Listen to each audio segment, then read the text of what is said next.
Welcome back, everybody. Brennan's raising himself from the dead. Episode 23. One of my favorite numbers, my boy MJ. Yep. It's also spooky season today. Got Halloween. 80-degree fucking day on Halloween. That's crazy. Yeah. You remember being a fucking kid and like having to like wear your goddamn costume over your fucking winter coat and shit? That's exactly what I was going to say. You had to have a solid set of long johns to go along with Christmas. I was like considering going to the fucking beach today. I was like, if we didn't like schedule it and shit, I would probably be at the fucking Cape right now. You could have canceled. Yeah, no, well, whatever. I canceled yesterday. Yeah, well, you canceled for good reason. We gotta talk about that. Yeah. I just decided to take my pops to the World Series. He's a Yankees fan. He's never been to the World Series, so I was like, "Fuck it, let's go." I got excited watching that. The shortstop, who's like a hometown kid. Volpe? And I saw him go viral. There's like a picture of him being a little boy, like at the Yankees parade from when my fucking boy Aroyd won it for them back in the day. 09? Yeah. So I was like, oh, that's cool. And then he hits the grand slam, and I was like, I was watching it like right before I went to bed, and I just probably, I don't know, that was like the most hyped I've been for like a sports moment in a minute. And then you were just like, I'm buying tickets tomorrow? Yeah, the wheels started spinning. I was like, why am I not fucking taking my dad to this shit? Because when the Yankees made the series, I immediately like looked up the schedule to try to. I was like, I got to go over my dad's house and watch some of this shit with him. You know what I mean?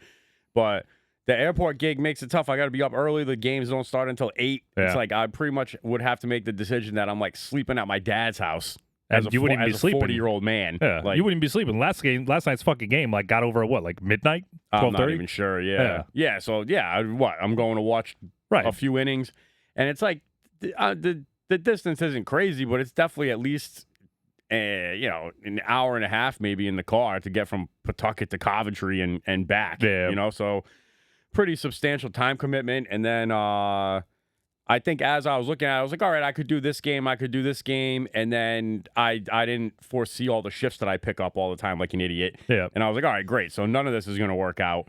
And, I just started looking into it, and the tickets just were at a price that I was comfortable at. Like I just said, I think I was at work yesterday morning, and I was like, all right, let me see how much these things are going for on like StubHub and TickPick and stuff like that. Yeah, I use SeatGeek, but same thing. Yeah. They were reasonable. Like I just with those aftermarket sites, fucking just tell me how much it is. I know, with the hidden fees. I hate it. Yeah, like just tell me. You click on it when it says like $487, and then like afterwards it's like, well, then why am I spending $1,300 on 2 tickets? Like that math doesn't math. Like I think my fees alone for yesterday's tickets were like $350. Yeah, so it's like, what the fuck? Yeah, like just tell me. I'm fine with it. They're still cheaper though. I still bought them. So and that's why I usually go with that TickPick. Yeah, because they have, it's just the lowest fees. No, there are no. There are no fees. There's how they run a business if there's no fees. They just they don't look at it like that. It's just all one ticket price. You know what I mean? Like what you see is what you get. Is what you're cashing out with. There's none of that, $350 upswing at the end of the day to deal with. Well, whatever though. You guys saw a good game. Yeah. I mean, not if you're a Yankee fan, and not if you like fundamental baseball, but I mean, we had pretty good seats for what they were. Like we were not right behind home plate, but we were like over the action. You know what I mean? In the grandstands. You could pretty much like, you could bitch about balls and strikes. Yeah. And we had a clear view. There weren't a bunch of like tall, fat guys in front of us or anything. And I don't know. It was my second time to Yankee Stadium. The first time I went, Chris Sale beat the fuck out of them for like 8 innings. Yeah. And I only got to see a few of like the real high caliber animals of Yankee Stadium in my first trip. Yeah. Because they were like outraged that the Red Sox chants were like taking over. Like that's how silenced of a crowd Chris Sale had created. And, just a couple guys that would be like, what the fuck? Yeah. Oh, I forget what it is. Like, I forget what the chant was that the Red Sox fans were doing, but the Yankees fans have something that's like slides right in at the end, and you're like, oh, you little shifty motherfucker, So they were doing that my first time, but the second time rolls around, Judge hits the home run in the first inning, everybody's fired up. It's got to be rocking. And I'm like, oh, here we go. This is like high end people watching going on right here, and I'm sad to report at the same time, though. Like, so I'm sitting there. I'm going into the game with my dad. I'm being an asshole wearing a Red Sox jersey. So, like, everybody's mad at me. Yeah. And I'm sitting there thinking, people are asking me who you're rooting for, da-da-da. So I got to keep telling them, like, look, I'm taking my dad to a World Series game. I'm a real person. Like, would you want a Red Sox fan closetly wearing a fucking Yankees jersey? You'd be just as mad. I mean, I think it's appropriate to just wear nothing at that point. Like, just I'm just gonna go there and neutral shit.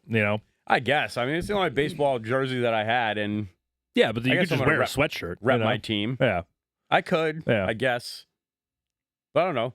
Like I said, when I went to the Red Sox game, I wore a Patriots hoodie because I was like, whatever, this will blend me in enough, but then not make me swallow my pride enough where I can't go there wearing Red Sox shit. Yeah. I don't know. What the hell was I going with that? So I'm going in. I'm like having small talk with Yankees fans and shit. For the most part, they're being friendly. We were talking to these two guys going in, and he was from like a split Red Sox Yankees household too. You know what I mean? So I feel like he knew what the deal was.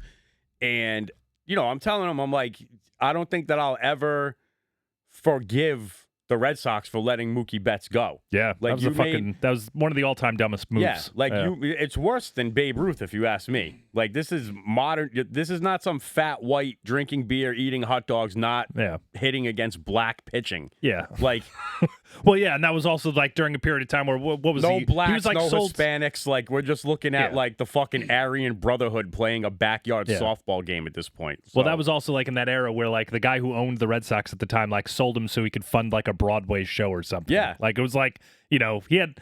Like, baseball was enough of a niche thing that he was like, well, I have other ventures I got to see, too. It's like, all right, pal. I have other niches. Yeah, exactly. So, I'm sitting there and I'm like, I don't think I'll ever forgive them. That I don't feel like they're interested in trying to compete anymore. It's like the same thing with the Patriots. Like, they both built their little cathedral tourist trap. Oh, yeah. And they're making money hand over fist. People are going there regardless of whether or not they're winning or not because of the tradition that they've built over time, I guess. Yeah. And, I'm sitting there thinking, do I want to live out the rest of my life as like I'm a shift? You know what I mean? Because it's not like I'm not watching ball games with my mom, who's like I'm a Red Sox fan because of my mom's dad. Yeah, essentially. You know what I mean? My mom and my dad got divorced when they were just kids. I was a little kid, so it's more like now the males on my mom's side started to influence who I rooted for. Yeah. So whatever. I ended up being a Red Sox fan, and now I'm like, I don't watch sports with any of these guys anymore. Right. They're either dead or they don't fucking pay attention to it. Like what? My Uncle Mikey don't fucking watch sports like that. Yeah. So I'm like, why am I not like rooting for like the Yankees like with my dad? Right. You know what I mean? At least like you have somebody in the fight with you. Yeah. We don't have one similar team. I guess we both root for the Miami Hurricanes. That's about as close as it gets for us. But I couldn't tell you one player on the Hurricanes. Well, I was going to say they haven't been relevant like on the national stage in a while. So I'm like thinking. I'm just like thinking. I'm like, I could make the fucking transition and all that, and then I just start seeing the same idiots showing up that I see at the airport. Yeah. Like I saw so many people wearing these hookah shoes. You know what I'm talking about? What the fuck is a hookah shoe? Bro, they're like sketches on like drugs. Like they're like wicked colorful. Yeah. A lot of times, like they have a thicker sole. Like maybe they like, I don't know. They almost look like somebody took like Asics with like the orthotic sole and tried to blend them with like those Balenci fucking Agas that like the rappers wear. Okay. They're fucking gross. I've posted it on my timeline before. I'm sorry to all my service industry friends that wear black hookahs. You're gay. Those shoes are fucking gay. And same thing. I don't even know what the brand is. It says DC or DN or some shit. It's some new brand that somebody made up. Yeah. Those are also gay. They're in the same category. The same group of people wear those that are still putting their fucking phones on their belt clips. Like they're Gotham Batman in the Bronx and having a belly with your T-shirt tucked into your jeans and your white grass mowing shoes on. Yeah. So I can't even...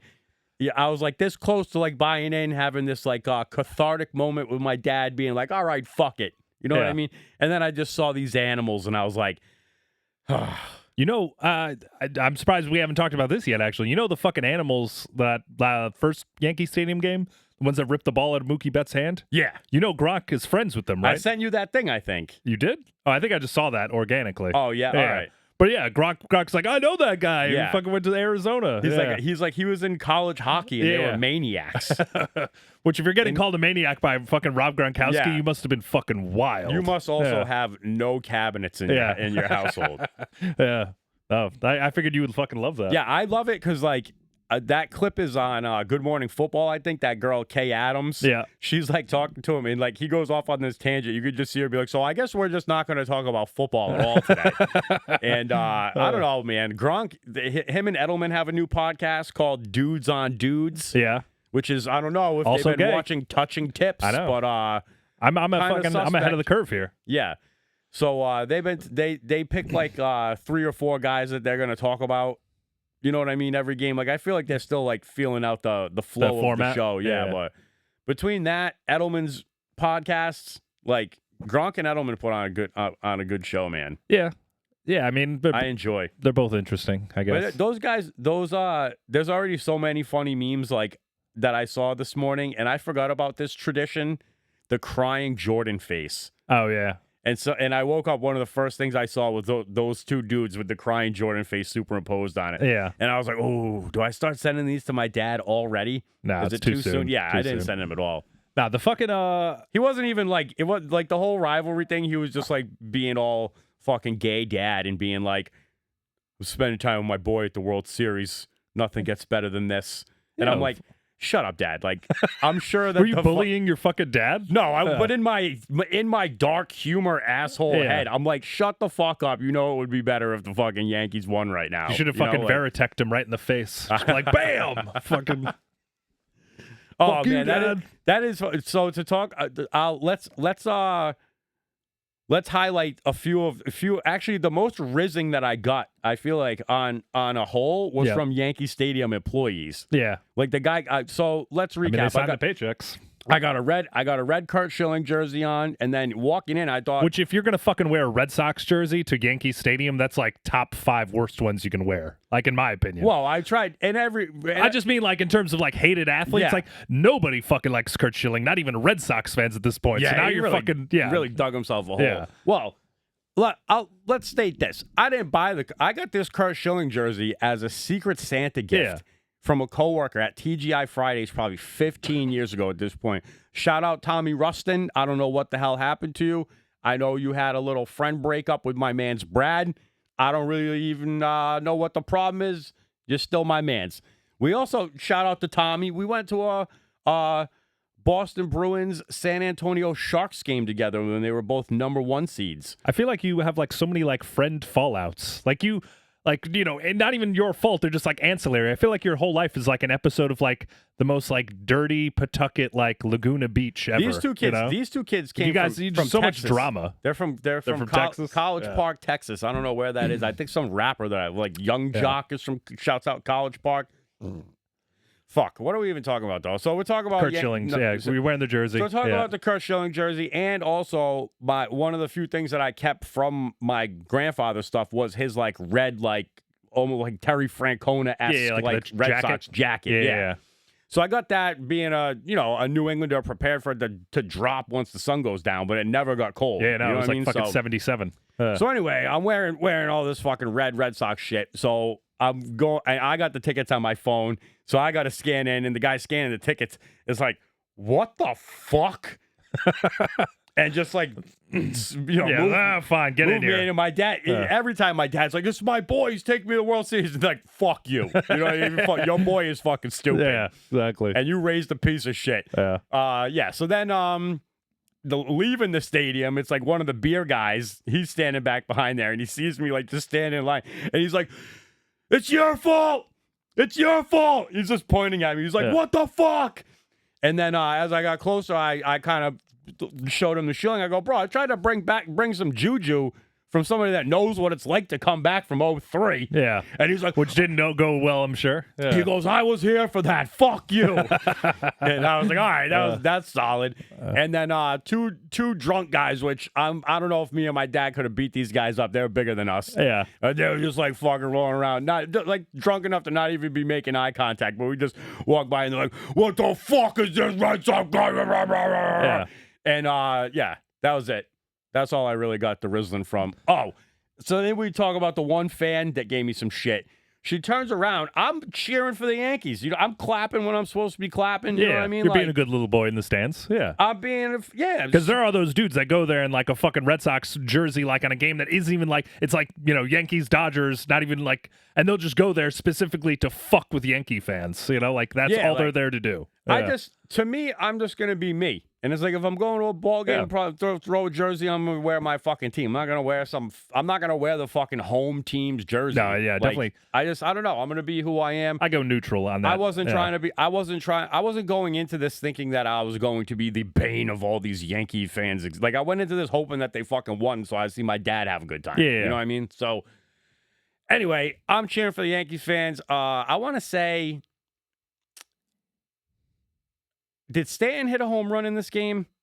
Oh, I don't know. I didn't see much of the beginning of the game. I think it was either after Jazz hit the home run or after like Stanton got like an RBI or something early in the game.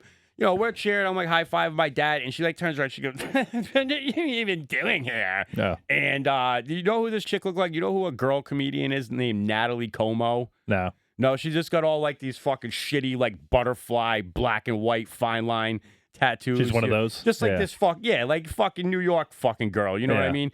And I just gave her this fucking look. Yeah. And my favorite part is when they fell apart in the fifth inning. I just leaned forward in her ear and I was like, you guys were doing pretty good until you started being an asshole to me. And then, the men in her family were all like, rah, rah, rah, rah. Yeah. And then this is actually the one of the guys is who I observed. I go, he's got the fucking lawn mowing shoes. Yeah. He's got his fucking beer belly. He's got his shirt tucked in. He's got his phone on a belt clip. I'm like, fuck this whole family. Fuck this guy's whole family tree. Yep. Get the fuck out of here. I can't root for you guys on the long term. Yeah. And I also observed this thing that I've never seen before. And I wanted to make some funny witch comment, because she was like a black-haired, like tattooed kind of broad, but they were like doing this. Have you ever seen them do this? They're like the broads are like trying to do some magic to the pitcher. What? You never seen them doing that? I never seen them do it. Yeah. I never seen this behavior before either. But like every pitch, they're like the mom and the daughter are just doing like some weird fucking gypsy Jean Grey shit. And I don't know. I didn't like Clearly it didn't work. No. Yeah, like I kept waiting for they left a little early. You know what I mean? Like they left early? Nah, like my dad and I stayed to like watch to watch like the trophy presentation and shit. Okay, that's fine then. So but they did start, you know what I mean? They were already on the edge of the row when Verdugo struck out. Yeah. So but I was just waiting whatever, they were there. That's fine. I was just waiting for my opportunity to lean forward and be like, this is your If anyone in my family ever asked me to leave a World Series game early, especially after I dropped all that fucking money, it's like, dude, we're going to sit here until the fucking ushers tell us to leave. Like, after I just dropped fucking, $1,300 on a fucking pair of tickets. Dude, I've been that guy at the Patriots games where I've just come to the conclusion, it's like, you can either sit in this seat or you can go sit in your fucking car. Take part. Yeah. No, not even that. You know what I fucking hate? I hate just the shuffling.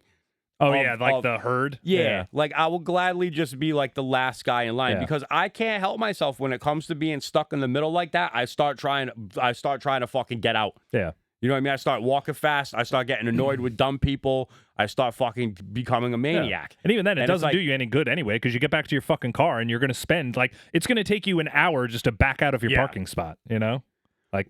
I think we were back on the road in like half hour after we left. Baseball games are easier. And also when it comes to New York City and shit, it's always easier to kind of get out. I couldn't believe how you come out of this parking garage, right? And the cops literally have a fucking fence that's normally dividing a regular road from the highway. Yeah. They just have it fucking pulled over.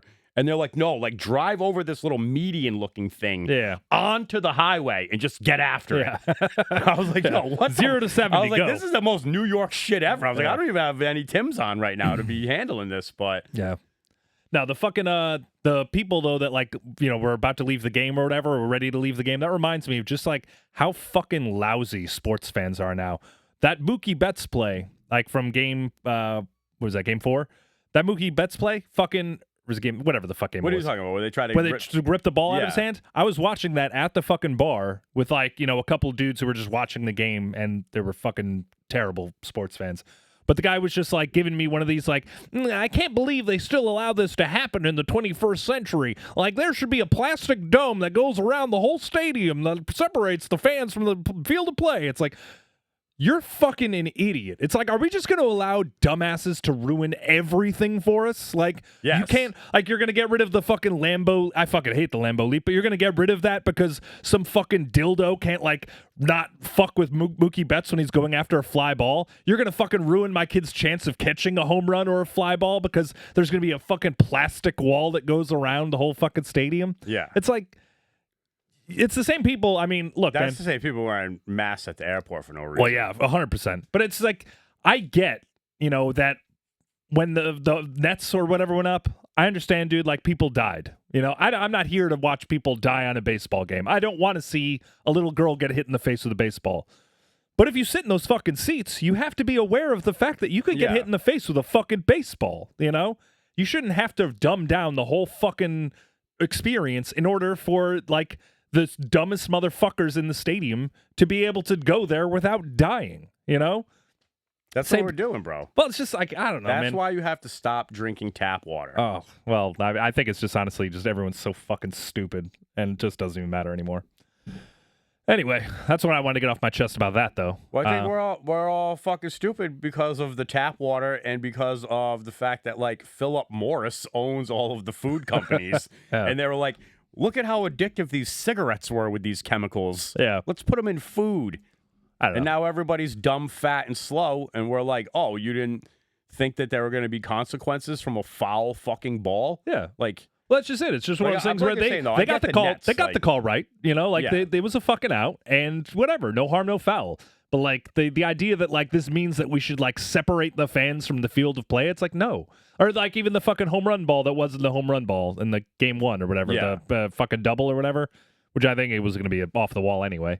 But like, dude, that's the breaks, man. Like you're playing a fucking sport in front of thousands of spectators who paid good money to go see that fucking game. Every now and again, you're going to get a fucking idiot who reaches over too far. You know, that's how it's going to go down. And also, I feel like we made it pretty far into the show. But if you're going to talk about the Roman circus for what it is, all right, it's like the game is not perfectly officiated, legislated, whatever for a reason. Like we're sitting here talking about this instead of being like, you got any muskets? Yeah. Yeah, no, that's true. Like, that's. I feel like they want us to argue about fucking Mookie Betts' fucking play in the stands. Yes, instead of being like, hey, instead of realizing you see like these two silly puppets that we're forcing you into a fucking pick between, like, instead of realizing that the corporate elite like has sex with children. Yeah, that's basically what we're doing. Bro, where is the Epstein list? I don't know. Who knows if there even was one? Yeah. Yeah. Wow. What a wild. This is a wild world. Yeah, I don't know. In terms of baseball, though, I mean, we're all assholes anyway, and especially people who go to fucking baseball games or sporting events anyway. Did you hear last night the Freddie Freeman, like during the, the Stand Up for Cancer thing that they did? Where, like, they had the moment of silence and everybody held like, the placard that said, like, the name of somebody that they knew had cancer or whatever. The place is stone quiet, or whatever, and like Aaron Boone holds it up, and whatever, it's his grandmother. Somebody else when has did this one. Happen? It was like I think it was during the 7th inning stretch or something. It was something like that. It was like it was some sort of moment of silence they had. Well, they got to Freddie Freeman. I remember the moment of silence. Yeah. But all right. Well, they got to Freddie Freeman. He's holding up a sign that says "My mom." His mom died of cancer when he was like 10 years old. Yeah.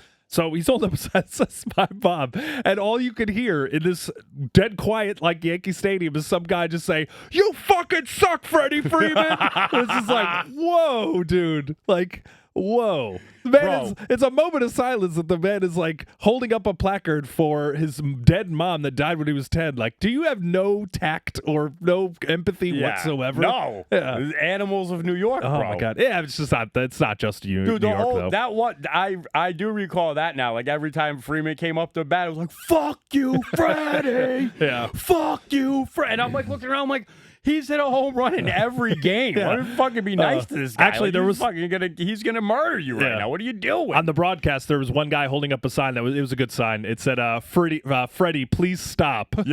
Stop, we're already dead. Exactly. Holy shit. He won. He fucking had 12 RBIs in that series. He tied for the most RBIs ever in a World Series, and they didn't even play Game 6 and 7. Yeah, that's fucking crazy. Like, yeah.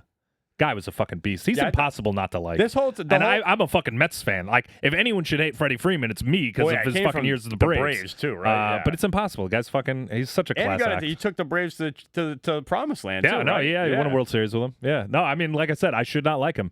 I put him in the same category as Chipper Jones. I would love to hate Chipper Jones because Chipper Jones was the absolute fucking biggest Met killer. It's like Chipper Jones was like our Derek Jeter, except. Nobody, except you didn't get oversaturated by him because Derek Jeter was fucking everywhere. Chipper Jones was just like he named his fucking kid Shea, which was after our fucking stadium. Yeah. Like, that's how much he owned us. Like, he had to have bet in like 400 in Shea Stadium. I heard Derek Jeter gives you herpes in exchange for a fine fruit basket. Yeah, that's probably true. Maybe with some candles and some dried herbs. Yep. Some ointments, perhaps. Some frankincense and myrrh. Here's some Valtrex. Yes. Enjoy. Nice. Yeah. Nice reference. Yeah. Yeah, I do. Going back to that the Freddie thing though, like, I feel like there is a piece of me that could go full blown animal of New York Stadium because there was a time in my life when I was drinking where it was very important to me to ruin everyone else's time. No. Specifically Aroyd's day. Like, if I've been to Red Sox Yankees games before, and like my antics have been celebrated by the crowd around me. Yeah. You know what I mean? For like how much I'm just razzing Aroyd the whole time. Yeah. And it's like ever since he retired, I don't hate that much anymore. I don't know if I've just grown as a person and whatnot, but there's just nobody on the Yankees that I'm like, I fucking hate this motherfucker. Yeah. You know what I mean? And I only really ever yell at my own players. Like I'm that guy. Oh, bro, I would be. There was one game I was like 5 rows back on the third baseline, and I just did not stop the entire. We got to find the broadcast. It has to show up. I'm just drunkenly yelling, "Aroyd, Aroyd!" Like screaming to the point where I have like a headache. Yeah. Like, you ever been like screaming at a concert along so much, and you're just like, why did I do that to myself? Like, I was willing to do that to myself. For every this is going to hurt me more, but I don't care. Aroyd, and we went to the World Series Game 2 Red Sox. It was David Price game, and afterwards we get let out, and we're behind where the post game broadcast is, and Aroyd's like on the streets of Boston, and I just remember me and my boy standing back there for the whole entire time screaming. Yeah. And to his credit, at the end of the broadcast, he turned around and looked at us, and he was like, maybe not at us like specifically, but he like looked at the crowd and was like, you know what I mean? Like he appreciated it for what it was, I guess. But I don't know. Shout out to Aroyd too. Like, I don't hate him because of this. But also, I feel like any like celebrity broad that I would like want to get a hall pass and smash, he's fucked. And like, I don't want to be Eskimo brothers with Aroyd. So now you like ruin all of like my Hollywood puss. I can only really think of what J-Lo. He had Madonna. He had none of those are on the list that I'm talking about. Yeah, who else? I'm pretty sure he got Cameron Diaz. Oh, yeah, okay. Pretty sure he got Jennifer Aniston, if I'm not mistaken. Really? I think so. Huh. All right. I can't remember all of them, but enough to be like, damn. Yeah. Another one ruined. You gotta be putting the tree. Yeah, like the dude from Office Space. What's he all mad about that you fucked? Bill Lumberg. Bill Lumberg. Hell, Lumberg fucked her. Wasn't even the right Bill Lumberg. Oh, but I've been trying to get back to this the entire time, right? So if I had converted to being a piece of shit animal Yankees fan, and I saw Freddie Freeman holding up that sign, I would have been the first one to be like, "Hey, Freddie, fuck your mother. Yeah. You know, that's what I thought you were going to tell me. Yeah. I thought somebody said, fuck you, fuck that your would mother. have been even worse. No, but it was just like, come on, man. Maybe the moment of silence when the dude is holding up the picture or the fucking thing of his mother, like, maybe that isn't the time to scream out, "You suck, Freddie Freeman." You know what? I think I saw something else about Freddie Freeman where, like, he was about to lose his dad because his dad was being, like, a fat loser. And he was like, Dad, please stop wearing the New Balances, tucking your fat into the fucking jeans, and putting your phone on your belt clip. I need you to stick around. Yeah. Stop being a fucking loser. Yeah. When he went to the hospital, and I guess, like, if he didn't go to the hospital that night, he would have, like, ended up, like, dying in his sleep probably. But yeah, he was like 12 years old. He was like that close to being like a orphan, basically. Like, please, Papa, I want to grow up to be a pro baseball player. Well, I mean, hey, it worked out. But you know what, though? I saw that same exact thing, though, that you're talking about. And, you know, you hear him say, like, oh, you know, I turned my life around. I started, like, working out. And I started, like, eating right. And you look at the dude and you're like, dude, what the fuck did you look like? 'Cause you don't look good. Like, you still look bad. You know? Yeah, like, are we just being nice and saying that it's food and it's not drugs and alcohol or something? Like, what well, the I don't fuck? know. It was just he looks like it was just, you know. Yeah. I'm just like, I don't know, man. If this is like the before and after, like, I need to see what the before was. Because you look like you straight up must have had to get a fucking forklift to get your ass out of the fucking house. You look like fucking Super Mario's fat uncle that's been eating too many mushrooms. Yeah, so he doesn't look well. So whatever that is, I don't know. Freddie Freeman also looks like he could be like a part of the like the Slytherin reptilian overlord. Yeah, he definitely has like some like kind of Cro-Magnon, like, you know, Neanderthal-y looking forehead with like drawn in like I want to see a center line. Does he have that Tom Cruise thing where his teeth are all on the wrong side, like a fucking I don't know, like a weirdo? Yeah. Yo, you see a picture of like Tom Cruise next to like other co-stars? What, like height-wise? No, like I feel like he looks better than like the kid from Jerry Maguire. Oh yeah, yeah. Oh, he's aged incredibly. Shooting up harvest adrenochrome from these fucking child traffickers. Yeah, well, he's one of those Scientologists. I bet you they're like bathing in the blood of like That's fucking the innocents. Yeah, bro. Look at this filtered water paying off. I said, I bet they are. I bet. That goes of, I'm leaving room for doubt. I said, this is all for entertainment purposes. I mean, whatever. I still love Tom Cruise movies. Turned on to that guy that I sent you by any chance that he like says there's all these doppelgangers? No, I did not get turned on. This is the guy, the Doors guy, right? Yeah. Yeah, no. Yeah, but he has like so many of them, dude. Yeah, well, that doesn't, quantity is not the measure here. It's quality, If you're trying to tell me Rush Limbaugh is fucking Jim Morrison, right off the bat, I'm like, there's a flaw in your process. I don't want to fucking know anymore. I feel like if you see that, though, at first, like if that's the only example of it, like, oh, look at that face scan, looks pretty. But then you like dive deeper into his page and you're like, yo, Brad Pitt is not fucking Benicio del Toro, bro. Like, I mean to tell you this right now. Right. I mean, if that's what gets you, though, like, there could not be two people that I would consider like more polar opposites than Rush Limbaugh and Jim Morrison. So I think we're safe. He's just pretty much saying that like the entertainment is just a division of the deep state, and that there's just these actors, and sometimes they get they are new actors. jobs. Yeah, like I don't know. To me, it's just if they're gonna go that far into it, then I would find it very hard to believe that they wouldn't just kill somebody and then just get a new guy to then prop up to be that guy. Yeah, like. That seems way easier than like reconverting Jim Morrison into a conservative radio talk show host. That seems silly, I don't know. Maybe you just kill him. Like yeah, exactly. That's my thing for everything. Like, I feel like if Trump really was that savior, it would have been dead already. Yeah, exactly. So that just makes me think that I'm more. How many people like die? 50% on the line of him also being a puppet than anything else. You know. How many people die getting like, because they fucking stand in front of a train and everyone's like, oh, well, he killed himself. It's like, I don't know, man. If I were killing myself, I don't think standing in front of a train would be the fucking way to go. It's like. Yeah, that seems like the edging of committing suicide. Yeah. Just saying. There's plenty ways to die. You're like, hopefully this doesn't kill me right away and it just drags my legless torsos until I go into shock and am slowly grinded away into a paste. Speaking of the deep state, though, I am like, I don't know, man. I've come to the point with TikTok where I have to delete it, I think. Because, like, I catch myself being, like, a Trump guy now. I know that's fucking wild to say. Like, every time I'm on fucking TikTok now, I'm watching videos where I'm just constantly like, yeah, they are fucking right. And then I'm like, I catch myself being like, what the fuck did you just say? You know? I got to get the fuck off. This election, to me, like, if Trump wins by a landslide, at least I could be like, oh, well, I guess maybe social media was just showing me all of the things that, like, you know, I needed, you know, like everyone else was thinking. But if Kamala Harris ends up winning in a landslide, I'm going to be like, yo, social media is straight targeting me, trying to turn me into a fucking Trump supporter. You know, like, I have to get the fuck out of here. No way, dude. It'd be the other way around.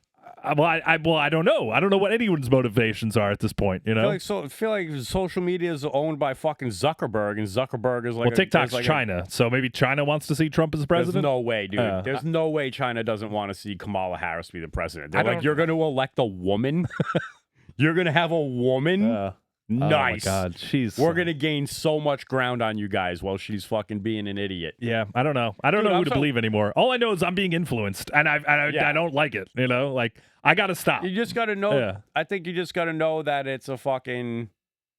I mean, I'll talk about some influence. I'm at the World Series last night with my dad. Right, my lifelong best friend, is like texting me, like trying to tell me that I should vote.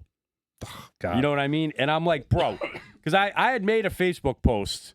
That's weird you say that, because I got a story to tell you right after yours, but yeah. So I made a Facebook post a few days ago, and I was like, putting your politics on Facebook is like going to Yankee Stadium and screaming Yankees suck and expecting the crowd to turn around and be like, you know what? Yeah, you're right. You're right. Yeah, exactly. Yankees do suck. Yeah. And I never thought of it that way. It turned into this big thing. My mom and my nana are commenting on it. This dude that used to come into 10 who's like a hardcore Republican, they're like going back and forth and shit. And I'm like, congratulations, everybody. You just got the post deleted. You know what I mean? Like, none of this. I'm taking my ball and I'm going home. Yeah, like none of this was directed at you. Yeah, like I didn't fucking tag you in this shit. Like, what are you getting all fucking fired up about it for? So then my nana starts texting me. Not even on Facebook anymore. Now my nana's like, your papa would be very disappointed to know. Oh, because my boy, who also reached out to me, he commented on the post, like, you got to vote this year. It's important, blah, blah, blah. And I commented back to him, I go, I truly believe that it should be left to the veterans. Like, if you put your life on the line for this country, you've earned the right to vote. You should, I feel like that would take a lot of the idiots out of the picture. Yeah. You know what I mean? And, you know, so I stated that. And then that's what I feel like my nana saw that. Now she's texting me about it. Your papa, which she's talking about, like, her dad, I think, or my grandfather. And she's, like, getting the nomenclature messed up. You know what I mean? It's very important to vote every 4 years, blah, blah, all this shit. You know what I mean? And I'm thinking, I'm like, yo, if we could wake your father up from the dead right now, and tell him and show him what was going on. That you're trying to tell his great-grandson to vote for a fucking black Indian woman to be the president of the United States of America. He would throw you in the bottom of a fucking wishing well. He would kill you. He'd kill you in the backyard like old fucking Yeller. Like a man from like 1906. Yeah. You're telling me that he's disappointed that I'm not picking between these two fucking meatwads? Like, get the fuck out of here. So honestly, like, now I'm putting 2 and 2 together, and I'm like, did either my mom or my nana reach out to my friend and be like, you gotta get into Ryan's ear. You gotta get into his ear. Because, like, my boy's my boy. You know what I mean? Like, we talk, like, if you average it out, we've probably talked once a year for the last fucking decade. You know what I mean? Like, I'm not calling him every Sunday. Right. You know, like, it's when we see each other, it's just like old times. You know what I mean? It's like one of my best friends in the world. You know, obviously we've strayed a little bit in growing up and stuff, but it's just like, I just couldn't imagine my man's being like, I got to reach out to Ryan. It's very important, especially knowing how I swing that. I'm kind of like, yo, like, I don't care either way, but I would like to see whoever you're telling me to vote for be able to finish a logical sentence. Yeah. And between Biden and Kamala, like, they don't answer any fucking questions. They don't tell you anything. So they also act like they weren't just in power. Like, all of these things, like, are the whole things are like, if I get elected, I'm going to change this and fix this and fix this. Like, you're fucking there. You're driving a bus right now. What are you doing? The other guy, you just told me the other guy isn't doing anything. Yeah, you're exactly. You're the fucking guy. Like, I don't. And so to me, it's just like, if you're going to tell me to vote for Kamala, it's like you're telling me this knowing full well that the president of the United States does not actually run the country. Yeah. Well, that's it's just like it. Their team, their little think tank. You know what I mean? Yeah. And I guess you could. It's not what you think it is. Like, your vote doesn't fucking matter. That's why the Electoral College is in place. Like, if it was a popular vote, I would say everybody needs to get out there and make their opinion heard. But it's like, what's the difference if you and I feel like we can both go vote for Trump. We can both go find our 3 best friends that we think probably won't touch an election card and get them to vote for Trump too. And guess what? It's still going to be Kamala Harris that wins the northeastern states for whatever reason. Yeah. So it's like, who fucking cares? Yeah. Like, who cares? Why am I going to take fucking 4 hours out of my day to go do this trivial process? And honestly, registering to vote puts you in the jury duty pool. Participate in another, like, Roman circus, if you will. Yeah. You know what I mean? Like, so I don't want to hear it. So if you're a family member of mine and you're in a conspiracy to try to get my friends to sway my decision, unless you're going to bring some muskets over my house and teach me how to pack gunpowder into those motherfuckers. Yeah. And, start a fucking civil war against this tyrannical government that has taken over. Like, I don't want to hear this lesser of two evils shit. Like, get the fuck out of here with that. To me, get out of here. It's childish anyway, just to think that, like, the president is going to determine the next 4 years of this country. It's just not. First of all, the next 4 years of this country has been bought and paid for by corporate interests who we've allowed to infiltrate our political system. And so that way, no matter which side wins, they are still in control. Yeah. So no matter what, whoever wins, Trump or Kamala, you're going to have corporate interests continuously making record profits while exploiting Southeast Asian slave labor, while exploiting the American consumer, and while making it so we live in a basically dystopian nightmare. And that's life. Yeah. Which I'm okay with, because, quite frankly, we've been doing this since the days of the fucking Egyptians. Like, yes. Guess what, pal? This ain't a republic, this ain't a democracy. What you are living in is an oligarchy. Always will be, always, there's no changing it. So, I'm okay with it. Like, that's just life. That's fine. Just don't show up to my house and try and murder me. And honestly, if you do at this point, I really can't stop you anyway. So I'm probably low on their pecking list anyway. The bottom line is don't tell me that Kamala Harris is going to solve my problem. She's not. Don't tell me that Trump is going to ruin the country. He's not. Like, it's a figurehead position. It's basically, I don't know, man. Honestly, who wins American Idol on a given year, like, is probably has more bearing on your life than the fucking presidential election. And that's just a fact. I'm sorry, it is. Yeah. Like, it's just, there's so many machinations in place that are just make it so that one individual cannot have as much power as you think he does. And to boot, it's not even a position that has all that much power. He's basically just all she is just the mouthpiece of an entire Democratic Party. All he is the mouthpiece of an entire Republican Party. That's how they got the nomination. They wouldn't fucking be there if that weren't the case. Period. Yeah. So what the fuck am I doing? I'm going to waste my day on Tuesday to go fucking wait in line at a fucking high school gymnasium to then go in there, vote, that doesn't matter, and then I get put in the fucking jury pool. I'm 40 years old. I'm proud to say I've never served on a jury. You know why? Because I don't vote. Yeah. Like, it's one of the primary ways that they draw you in. Like, I'm all set. My mom sent me a fucking, she sent me a text. And my mom is like such a boomer. She's hilarious sometimes. But she fucking sent me a text that says, "Are you registered to vote?" To which she knows the answer. I say no.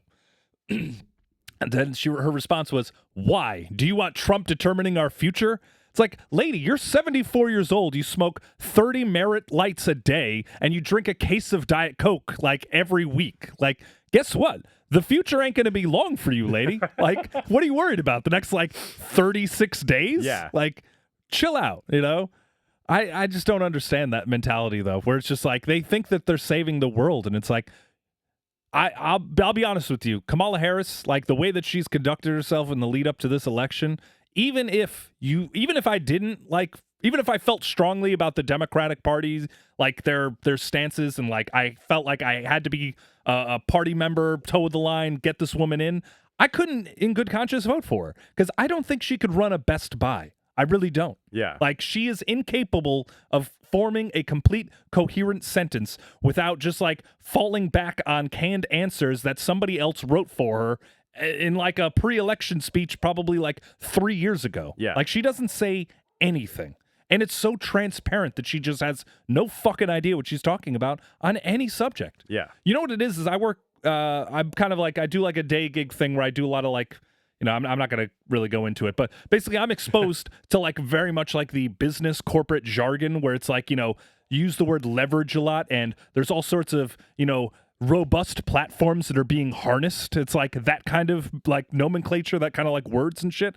That's all she is. She's basically just like a fucking shitty startup's like press release, like just spewing out of her mouth. That's all it is. It's like words that are just designed to make her seem like she's intelligent when she's obviously not, you know?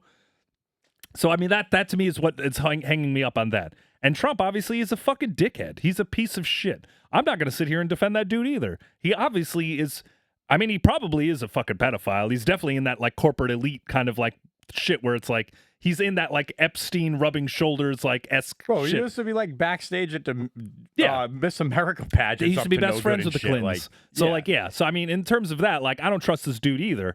But like to draw this line in the sand that says like, this side is right, this side is wrong. What side are you on? It's like, go fuck yourself, you know? I don't need to trust you. I know that they're all pieces of shit. Right. But at the end of the day, like I did see like Trump put shit in place, I feel like, for like the everyday man the first time around. Yeah, you know what I mean? Like, I feel like goods and services were down, gas was down. Like, how much of that though is just a product of circumstance? You know, I agree with that as well. You know, but like I think that it's like, okay, all of the fucking asshole whites are in this demographic, and it's like somebody asked AI to generate something where they're like, we have to get everybody else. Yeah, and they're like, okay, take this like I don't even know what the word that I'm looking for, like. If you didn't know who Kamala Harris was, could you tell what ethnicity she was? Yeah. You know what I mean? It's like they just like mixed all this shit together and they're like, all right, so everybody that's not a fucking white suburban, take all those things mixed together in AI, and it's like this is who they'll rally behind. This election is 100%. I don't give a fuck what anyone says. This is 100% an election of, do you like Donald Trump or do you hate Donald Trump? Yeah. That's it. So to me, it's like right off the bat, this whole shit is flawed because at the heart of this question, I don't give a fuck. There you go. If you're asking me who I think will be a better leader, Trump or Kamala Harris, I don't know because I think both of them fucking suck. So if this is the choice that you're giving me between two people who I don't know who would be better because they both are fucking morons, like why the fuck am I going to get out of bed to go fucking vote? Yeah. Go fuck yourself. You know what? If you want my vote, get my vote. Fucking do something that makes me feel like inclined to go out. Be better. How about that? How about instead of making me go out and vote, like, why don't you try and, like, I don't know, cultivate a fucking coherent plan to actually make things better and then illustrate it to the people you want to fucking vote for you? Like, don't guilt me into fucking voting because with this tired horse shit of like, your grandfather would be rolling in his fucking grave. It's like, my grandfather's dead and I'm alive and I don't give a fuck because one day I'm going to be dead and my kids will be alive. Like, we're not going to make anything better with these two fucking people. So if you want me to choose, I choose to tell you to go fuck yourself. How about that? Like, you think my grandfather was thinking about what I was going to be up to when he busted that nut? Yeah. Get out of here. Get out of here. Not to mention my grandfather was fucking on the beaches of Normandy, fucking shitting in his pants, praying to God that like he made it another day. Yeah. If that dude wants to vote, that dude can vote. Like you said. Like, yeah. But if you want me to, fucking join in a political system that votes, that my vote counts the same as like some purple-haired fucking moron who has like Palestine, free Palestine tattooed on their back while they drive around in a fucking car that their dad bought them who works for Wells Fargo, like go fuck yourself, Yeah. Like if you weren't in like the model UN in high school and went to school for like political science and economics and like don't talk to me about it. You know what I mean? Like, if you don't have a college degree, what the fuck do you know about running the world? Yeah. Like you said, like, it is an oligarchy, and it's all these people just running around squawking like they know what the right thing to do is. It's like they're just going to do what they're doing. Yeah. And they're just going to have this puppet or that puppet break the news to you in either a positive or a negative way. Right. And it's just like, when it gets too negative, all right, let's bring the other guy in to bring it. And when it's too much over here, let's just bring the other guy in. It's like nothing ever fucking gets done. It's because it's designed not to get done. That's what I'm saying, man. Like it's by design. There's always going to be something to rail against. People are worried about like abortion being banned. Abortion's never going to be banned. Not in the Northeast states. You know who's going to ban abortion? The states that want to ban abortion. And you know what? I'm not here in Rhode Island to tell anybody in Alabama how the fuck they should live their lives. I don't give a fuck about the people in Alabama. You know? Sorry, I just don't. Nor do they give a fuck about me. So let's keep it that way. You know? Dude, mind your own fucking business. Mind your own fucking business. I don't know. The whole election shit, though, has me fucking, like, just in general, just numb to the world at this point. I just want it fucking over with. I mean, we can go back to being, like, pro-America and talk about how I saw this silly Frenchman wearing another bane of my existence. Oh, the Yankee hat? I think we went over that. No. This is another Frenchman? A different silly Frenchman wearing a silly hat. And if you're a Red Sox fan and you have anything to do with that stupid blue and yellow monstrosity. Yep. What is that? Boston? Oh, like the Boston Strong shit? The Boston Strong. That is the dumbest Red Sox apparel that I've ever seen in my life. Yeah, it's also ugly as fuck. And yeah. It looks like Ukraine too, actually. I just saw like a Frenchman wearing this hat at the airport, and I'm like, dude, is this like, you think this is like the fucking Red Sox fucking Tour de France? Yeah. Or some shit? Like, this is why you're wearing it? Is fucking Lance Armstrong's fucking dumb yellow hat? Yep. Single bald fucking Red Sox hat. Like, I hate it. Yeah. I hate it. I hate it. Every time they wear it, I find myself like, I can't even root for them. It's like, it doesn't even register that it's my team. Yeah. I mean, they're ugly as fuck, too. And like I said, they look like Ukraine colors now. So now it's like it's almost like politicized, you know? That's funny. Who's that? Yeah, where was that guy from, actually? Tsarnaev or whatever the fuck his name was? The bomber. He was like from somewhere, wasn't he? It's like Albania or some shit. So yeah.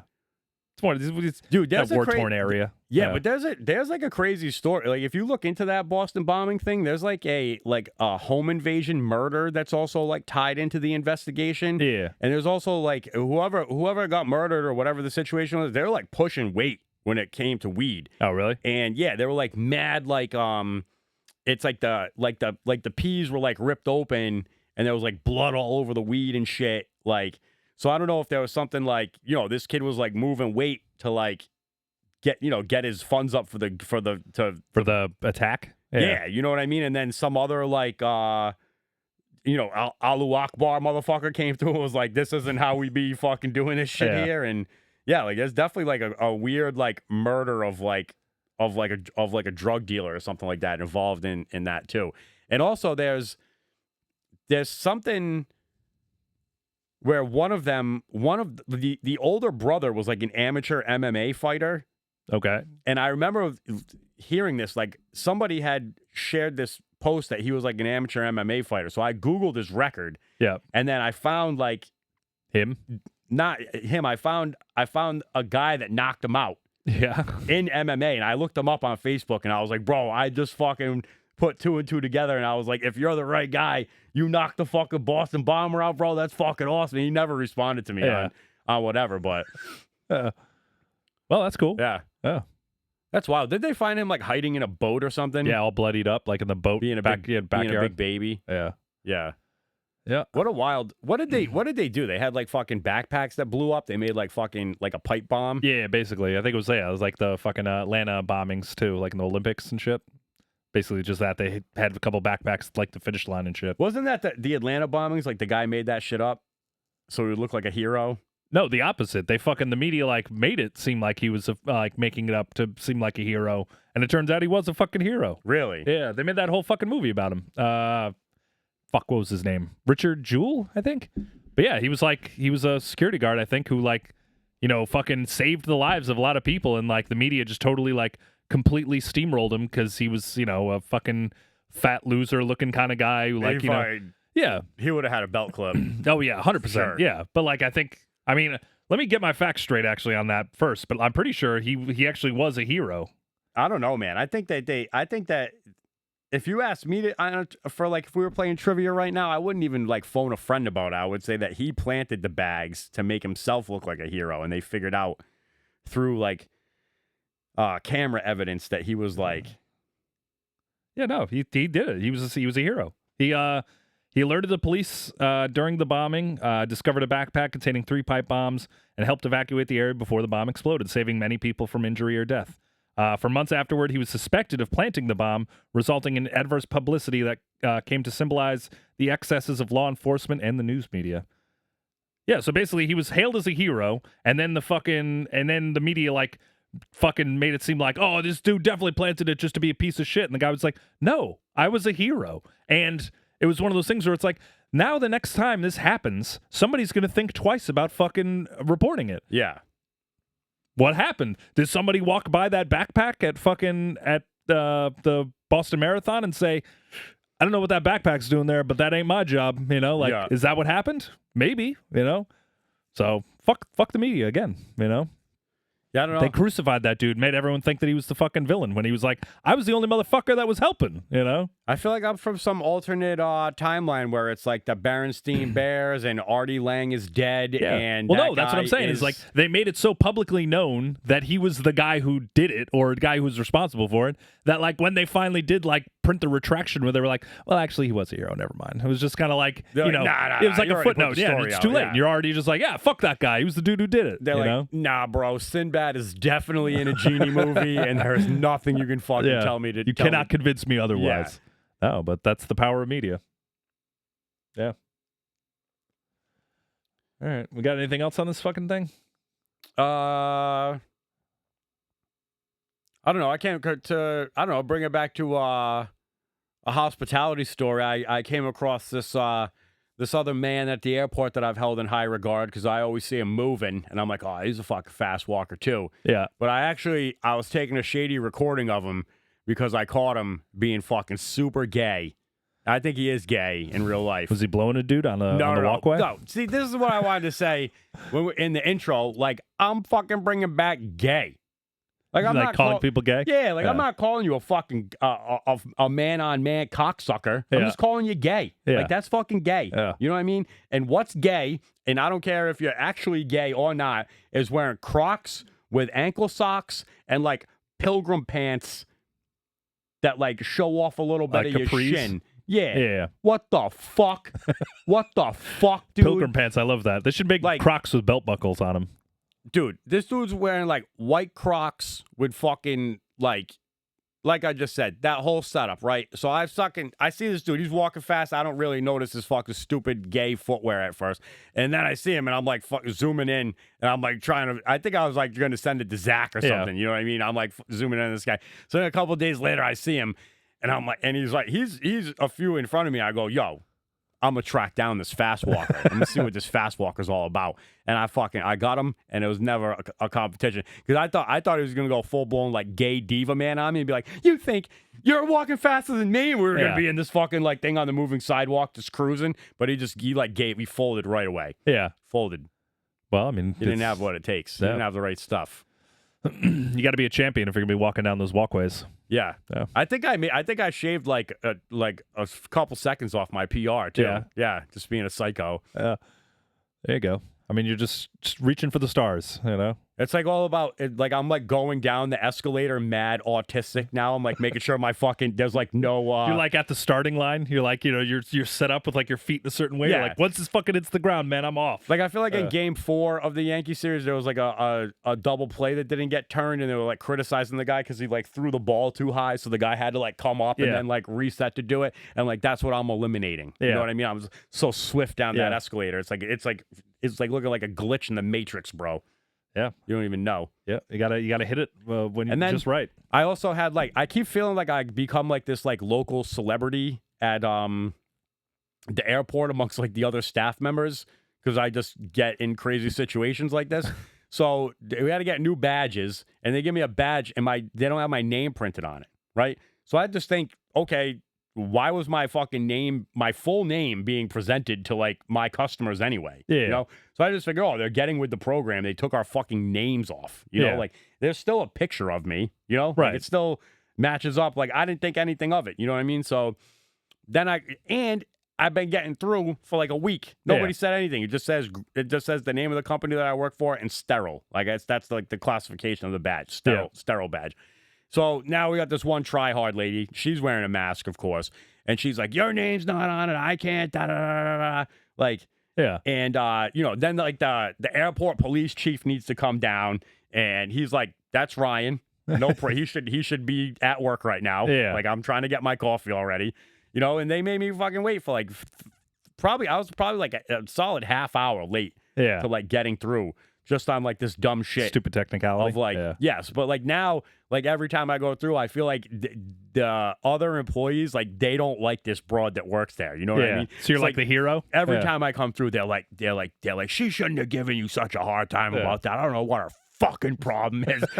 Like, it just brings me back to a Sebastian Maniscalco stand-up where he's talking about the animals that work for TSA. Yeah. And I just hear that like in my head walking through now. I'm like, I'm the champion of all these fucking angry trolls. You're just going down the walkway with your like arm raised in the air like fucking Black Panther style. Yeah. You're a fucking hero, man. And then I found out how to like cut the entire line now, which is great. Like normally you think that you can't like take off a little red retractor thing that says restricted. Yeah. And just walk through. But like that's what all the other restaurant guys do. So I like saw them doing it. I was like, I'm fucking doing that next time. So like last time I went through for the second last time I went through, I worked more like a night shift. And the line was like backed up, and I just fucking walked right around, pulled the thing, set it right back, and like, come right here, sir. And I was like, this is living the life. Damn. See ya later. Fucking plebes. Yeah. Stay in your line, you fucking losers. You're probably walking slow in the first place. Yeah, You're probably standing on the moving sidewalk like a loser. Yeah. And that's why you're in line right now. Yeah. Yeah, the moving sidewalk is really for the people who like want to, like, I want to go warp speed at that point. Dude, I'd be going down that thing like the T-1000. Yeah. Good reference. Like I would love to see the dude who's like sitting back, like watching all the cameras at the airport, be like, "This is my guy right here. Yeah. Watch out, watch it." They probably bet on me. They're like, "He's gonna do it at 9 minutes and 45 seconds today." Yeah, I can feel it. You know the band Filter? You know I them? know of them. Yeah, like the Hey Man, Nice Shot band. Like, Hey Man, Nice Shot. They're like early, like mid '90s. Like I feel like they were on like the Spawn soundtrack. Like they were like that kind of band. Well, anyway, the lead. I know Filter. I know one song from them. I just can't. Well, the lead singer used to be in Nine Inch Nails, right? He was like it was Trent Reznor and him were Nine Inch Nails. He was Trent Reznor's Twiggy Ramirez. Basically, yeah. So they were kind of like musical partners, but then he broke off from Reznor when like Reznor was like, "I'm taking a leave of absence from music," and the guy's like, "Well, I can't do that because you're a lot better off than I am." So he started Filter, made that band, but that dude is T-1000's brother. Which, like, I was just like, that's such a weird thing to, like, discover. Like this, that'd be, like, a lot cooler if it was his twin brother, and he's just, like, jamming on stage, like, playing the bass. Like, is that the fucking Terminator? T-1000? Yeah. Oh, shit. Have you seen this boy? Like, Jesus Christ, dude, man. I love the meme that's, like, this man's inherent ability to lie to police officers saved us from an entire... Yeah. Oh, yeah, that was fucking Budnick from Salute Your Shorts, the red-haired kid? Yeah. Yeah. Oh, man. Oh, man. Did we call that kid Budnick because of him? Yeah. No way. Oh, absolutely. Dude. Yeah. Oh, my God. Because he's the villain. He's the guy that nobody likes. Yeah. You know? Yeah. He was the irritant. The irritant. Yeah. Yeah. Yeah. So, yeah. Yeah, we had a guy we knew who we called Budnick from Salute Your Shorts. That's about it. I can't think of anything else about that show. Donkey Lips, the fat kid. Nice. Sponge, the kid with the glasses. I watched a lot of that show, actually. I'm hesitant to give this drink idea away, but I'll do it for the masses. I've always wanted to put a big mule cup, like a giant mule cup for the table. Yeah. Sounds like COVID waiting to happen, but all right. Like a scorpion bowl, but in a big Moscow mule cup. Yeah. And it's just called the Donkey Show. So one day. Yeah. One day, maybe. Yeah. I mean, does it have to be like a communal thing? Can't you just call it a donkey show and just have it be like a mule? Yeah. Well, you go to a donkey show with your friends. That's true. That's true. Or maybe like a picture. Probably germs. Maybe there, like a picture of like a mule or something, like some sort of like copper pitcher. You know, and it comes out with like a sparkler on it as a garnish. I don't understand. Like, first of all, if you order a scorpion bowl anyway, you're a fucking trash bag. To me, like the scorpion bowl is like the It's like the elevated Long Island iced tea. It's like you have to graduate to that level of piece of shit to order a fucking Scorpion It's like the bowl. Long Island iced tea for somebody from Dorchester that like passes out being like, I'm just on the Suboxone. Yeah, I just don't understand why the fuck anyone would want to drink a drink with like 4 other individuals. Like that's fucking I mean, I get gross. it if you're like on a date night with like a, it's like a first date or something like that, and you're like sharing the thing, you know what I mean? I don't know. I'm not even doing that. Dude, if I'm going to share a drink with you, like... That's a way to tell a girl you're not into roofing or GHB, and, you're sharing the same drink with her. Let her feel comfortable. Either that or you're comfortable with both of you being in fucking trouble, you know? You're like, girl, you don't even know. I'd be dosing myself. Exactly. We're going to be all fucked up in a minute. We're going to wake up in a waterbed, pissing on each other. Nah, the fucking, Bro, you want to hear a funny story about peeing that I didn't share last time about all my peeing stories? Yeah. So one of my first dates, my wife and I go to a Red Sox game. Yeah. We're in Boston. The game goes late, and we took the train up there, and I think we missed the train to go home. Yeah. So her uncle's got like an apartment or something in Boston. I don't know if they rented out or what. Obviously, my day's hazy. This is my drinking days. So I don't know, for whatever reason, Renee knows that I'm not going to be like comfortable falling asleep. So she takes me to like a bar around the corner, and we start doing shots. You know what I mean? So I'm blackout. I've been drinking at the baseball game all day. She just fed me a bunch of liquor. I do my typical thing where I wake up and I piss somewhere sketchy. Is it on top of your wife? It's not. It's in the oven of her uncle's rental place. You know what I mean? Oh, yeah. So, and my normal thing when you interrupt me drunk peeing like this is to turn around and act like you're the weird one. You're barging into the bathroom. Yeah. You know what I mean? So she wakes up and she's like, what the hell are you doing? And I just drunkenly turn around like, I'm fucking pissing. What's it look like I'm doing? Yeah. You know what I mean? No idea. Go back to bed. She cleans my piss up out of her uncle's fucking oven. You know what I mean? As, we're still new. Yeah. I wake up the next day, no recollection of this. Fucking walking down the train, I'm getting bad vibes. I'm like, is everything all right? Yeah, I'm like, yeah. And she's like, do you not remember what you did last night? And then my heart sinks, and I'm like, no. And then she starts filling me in, and I'm like, oh my God, I just blew it. Yeah. I put in a lot of work to get Renee. Yeah. You know what I mean? I'm like, I can't believe I just did this. And I was like, I don't know. I think my explanation was literally like, I'd be doing that. I'd be doing that there's sometimes. Something I haven't told you about drunk Ryan, and sometimes sometimes my friends get mad at me for doing stuff like this. Well, so what I forgot to bring up the last time you brought up your story, though, is that this is not a unique thing to you. Like, other people have this problem. I had a college roommate, he was like a 6'4", like Swedish, like, guy from Minnesota, this kid Pete. Fucking hilarious. Great guy. And anytime he got drunk, though, like fucking we would get bombed all the time. Anytime he would get bombed, he would just piss in random people's rooms. So like one of our good buddies who was like living in our pod was just like asleep in his bed, and like in the middle of the night he just feels like sprinkle. No way. Well, so it's kind of like pitter patter. So he's like he's getting misted. Yeah. He's like, what the fuck is this? And he like turns, he rolls over, and Pete is pissing on top of his refrigerator, which is right next to his bed, just pissing right on the top of it, like it's a urine. Yeah, exactly. And then I know me and this Pete would get along. Well, and he fucking so after he's like pissing, and he's finishing up like as he's like rolling over to see Pete pissing, and he starts like slamming the top of the refrigerator, like trying to flush the toilet. And Dave's just like, what the fuck are you doing, dude? And he's just like, what are you doing in the bathroom? He's like, we're not in a bathroom, dude. You're in my fucking room, Yeah. But yeah. And then there was another one where another like the person or pod or whatever, this one we didn't like. So this had potential of ending badly.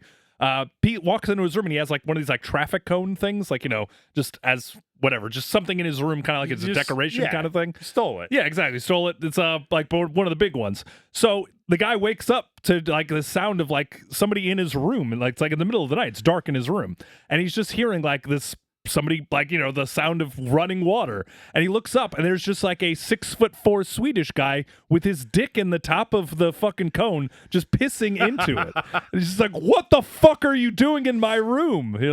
Like, yeah, he was pissing everywhere. It's like last night I woke up to Hitler's future vision of the world. Yeah, exactly. It's like this enormous Aryan tall Aryan just pissing in my room. Just using his freedom as he chooses. Well, that was honestly, I think, what saved him most of the time during his piss escapades was the fact that he was like a fucking big guy. Where it's like, I mean, if I woke up in the middle of the night and found that motherfucker pissing in my room, I'd be like, I'm gonna let him finish. You know, like I'd be like, that's a large man to wake exactly. angrily sleepwalk. Like. Maybe I'll approach him about this tomorrow. Yes, you know. But yeah, so you're not alone. I've seen it before. It's a thing. I don't know if I said this last time we were talking about the pissing, but there was another time where I came home from Christmas break and my mom lived in like a school that had been turned into like apartments. And she's like, I think you got up in the middle of the night and just pissed out the front door. And I was like, no. I mean, in terms of places to piss, that's like kind of high. Like if you're not going to make the bathroom, that's like not bad. You know, it's like, you know, it was a door. It's like a C+. It's passing. You know? But like all I can remember is like my college roommate being like, yo, man, like last night you just like woke up and pissed all over the back of the front door. I'm like, no, Mom, I don't do that. I don't do that. Oh, wait a minute. Did you piss on the door inside? Yeah. Oh, so you didn't even get the door open to go outside to piss? In my mom's situation, I pissed out into the hallway. And but the other situation, you pissed, yeah. I mean, that's not ideal. That happened previously, and my roommate was like, hey, man, I hate to tell you this. Yeah. And then like a couple months later, I fucking pissed all over the futon in the living room, and like the blanket that his like grandmother had made for him was like the culprit. And I had always been like, oh, dude, I'm going to get it clean for you and stuff. And we just like threw it in like a Tupperware thing. And I never remembered about it. And then somehow when I moved everything home, when I left Florida in like a mess, like my Nana sent like a moving truck. Yeah. I threw all my shit in there. Yeah. Got my car in a trailer and like flew home. And like in that process, I had like still had that Tupperware thing with my man's pissed on blanket. I mean, let's be honest, this is all water that I'm pissing out, essentially. You know what I mean? It's not like a stinky, pissy fucking thing. But I just remember asparagus piss. I just remember seeing it, and I'm like, I'm never gonna see this kid again. And I like didn't have it in me to be like a good person yet to like track him down and like clean to it, wash it and then fucking mail it to him. Yeah. So fuck him. Sorry about that, Braden. Yeah. And also like this kid. He was a Mormon. He was a defected Mormon, and like sometimes I was like one of those Amish motherfuckers who like broke away. Sometimes people from his tribe would like come and like try to convince him to come back, and I would just be like looking at our coffee table with like bongs, ashtrays, and drugs, and just be like, I don't think he's coming back. Jebediah ain't coming back. I don't think he's coming back. What was his name? Braden. Bro, Braden? Yeah. Okay, all right. I was hoping it was like some one of those like Hezekiah or something. Oh, you know? Yeah. No, I found him years later. He's from Idaho, right? He had moved to Florida, did a bunch of drugs, disappointed his family, came clean about it. They tried to save him and stuff. He said, I don't want to come back and be a part of this. And then I found him later on Facebook. Our friend requested him. He didn't want to be a part of my life anymore. This is like my roommate. You know what I mean? This kid, he actually used to I used to have to go retrieve my porno mags from like under his mattress. Yeah. I'd be like, bro, you're like taking my shit? pornos? Yeah. Like, you know, you'd be like searching for one with like the MVPs and you're like, where is this one? Yeah. You're like, did my man steal it? And you're like, he did. Yeah, it's just like, just give it back when you're done. You know? Yeah, just put it back where you got it from, bro. This is weird now. Yeah, now you've made it a thing. Yeah. And actually, these were dirty porno mags, too. So now I did a little spying on him. He moved to Orlando for whatever. He was suspect gay. Yeah, well. Right? Like, so it's like, seeing all these hard cocks, like fucking chicks in these dirty porno mags, you're like, yo, I just thought I wanted to go party, to Orlando. But I'm a fucking homo, too. And now I don't want to be friends with Ryan anymore because he turned me gay. That's quite a leap. That's quite I don't a know. leap. Why wouldn't you want to be friends with me on Facebook after all the fun times that we had? I don't know. Maybe he's married to a woman who is of the Mormon influence. I don't think Maybe he's trying to distance himself back from to those Idaho. years. I don't know, man. I don't know. The fucking guy. I have to reach out to my boy. Maybe he just doesn't check Ryan. his fucking Facebook. Nah, impossible. Impossible? All right. No way. Yeah. My boy Ryan is friends with him. That's how I found him because he goes by. He always used to tell broads his name was Chad. Yeah. You know what I mean? Like he had like an alias. Like he was cool not to give him their name. Yeah. And that was like his name, Chad something on Facebook. You know what I mean? So I was like, yo, what the fuck, dude? You friends with my boy Ryan, who we were all friends with. You don't want to be friends with me? Yeah. It's sad. It is. He's mad about your grandma's blanket, I guess. Yeah. Well, maybe that was it. Probably the breaking point. Probably. I think a lot of my friends had like a breaking point because I would find myself towards the end of my Florida days like trying to find a roommate. Yeah. And everybody would be like, nah, man. Like, we don't need all that piss. yeah. Like I got to like focus on school, dude. Yeah. Yeah. Well, like you're insane. You're not ideal for my furthering my all education. of this like selling drugs, doing drugs, pissing. I could forgive one or two of them, but the combination is too much. Like, dude, if I got booted off the beer pong table in my own house while I was fucking wasted, I would just like break all the beer bottles, clear all kitchen. of the fucking I cups. wouldn't like clear the cup. I wouldn't like ruin the game like an asshole, but I would take my frustration out, like start breaking stuff. And remember my friends, these guys, they stole a fucking bunch of brass letters from a complex that was called Stonington. Yeah. And we were like, this is awesome. So they gave them to me, and like I lived in like a townhouse, so you had to go up the stairs to go like so down the stairs you had like this big like ceiling, you know what I mean, like where the back of the stairwell was. Right. So we just had Stonington going like down in the thing, and I just would be fucking hammered, ripping those things off the wall, like throwing them down the stairs. These are like brass letters, you know what I mean? Just leaving fucking chunks out of your hardwood floors. Why doesn't anybody want to be my roommate? Nobody wants to be my beer pong partner. Yeah. That reminds me though, me and my brother, I haven't fought in anyone in the world more than I fought in my brother. Me and my brother have like literally we've ruined parties. Like we used to beat the fucking shit out of each other. But yeah, that reminds me, I have two instances where me and my brother were on the same beer pong team and we've like came to blows. Like one time it was like an 80s party, so I'm like literally dressed up. I have like an American flag bandana and shit. I'm in like, a Miami Vice like white linen leisure suit. And I don't know what he was just chirping at me the whole time. I missed like 3 cups in a row and he's just like chirping and chirping and chirping, just like he knows how to get under my skin all the time. So it just came to the point where I just turned to him and I was just like, if you fucking say one more thing, dude, I'm gonna punch you in the fucking mouth. And he was like, let's do it then. Let's do it. So then we just I was like, all right. Just fucking go at it. And then fucking he has me like in a headlock and he's punching me in the face. There's like all of a sudden we like clear the entire room. Everyone's like, holy shit. There's blood like going everywhere. Yeah. Like we beat he got me on that one. I'll give him that. he beat me on that one. But I'm like bleeding out of my mouth and lips and shit because he punches me and like I'm just like fucking boxing style. It's like just like fucking blood all over the wall.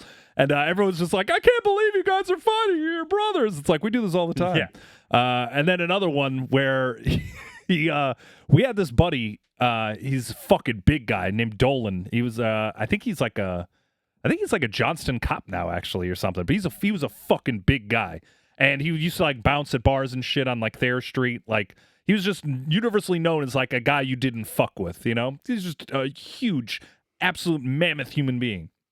Me and my brother are like once again on a team together, and he's chirping at me again. Or no, actually, I think this time I was fucking with him. Yeah, no, I definitely was fucking with him because he was, so he was like holding on to he was like still, he was getting too old to be at like the fraternity parties kind of thing. Yeah. So I was just razzing him a bit because he was like talking to girls that were like freshmen. I was like, he's fucking old. I was drunk. No, I was just, he's a fucking old man. What the fuck are you going to do with your gray pubes and shit? And he turned to me, to his credit, he gave me the chance. He was like, this is going down a path, man, where like we're gonna like come to fucking blows again. And I said one more thing and he just took my head and just like slammed it on the side of the fucking beer pong table. So the whole beer pong table, like he did it hard enough where like the whole beer pong table just comes up and all of these fucking cups just come just like onto us. Yeah. So and then I get up and I go to like fucking like rein back and fucking punch him and I fucking do that and already somebody's like trying to come in to break it up. It's this dude Dolan who comes up behind me to try to like grab my arms and I have my elbow back. So I literally fucking elbow this dude right in the mouth like as hard as I could. Yeah. And, like to the point where like, and I didn't even notice it happened at the time. So I just bam. Then I start like trying to fucking punch my brother and shit. And they finally break us up. And I turn around to see Dolan with like, a fat lip and like blood coming out of his mouth. I'm like, oh shit. I'm like, so sorry.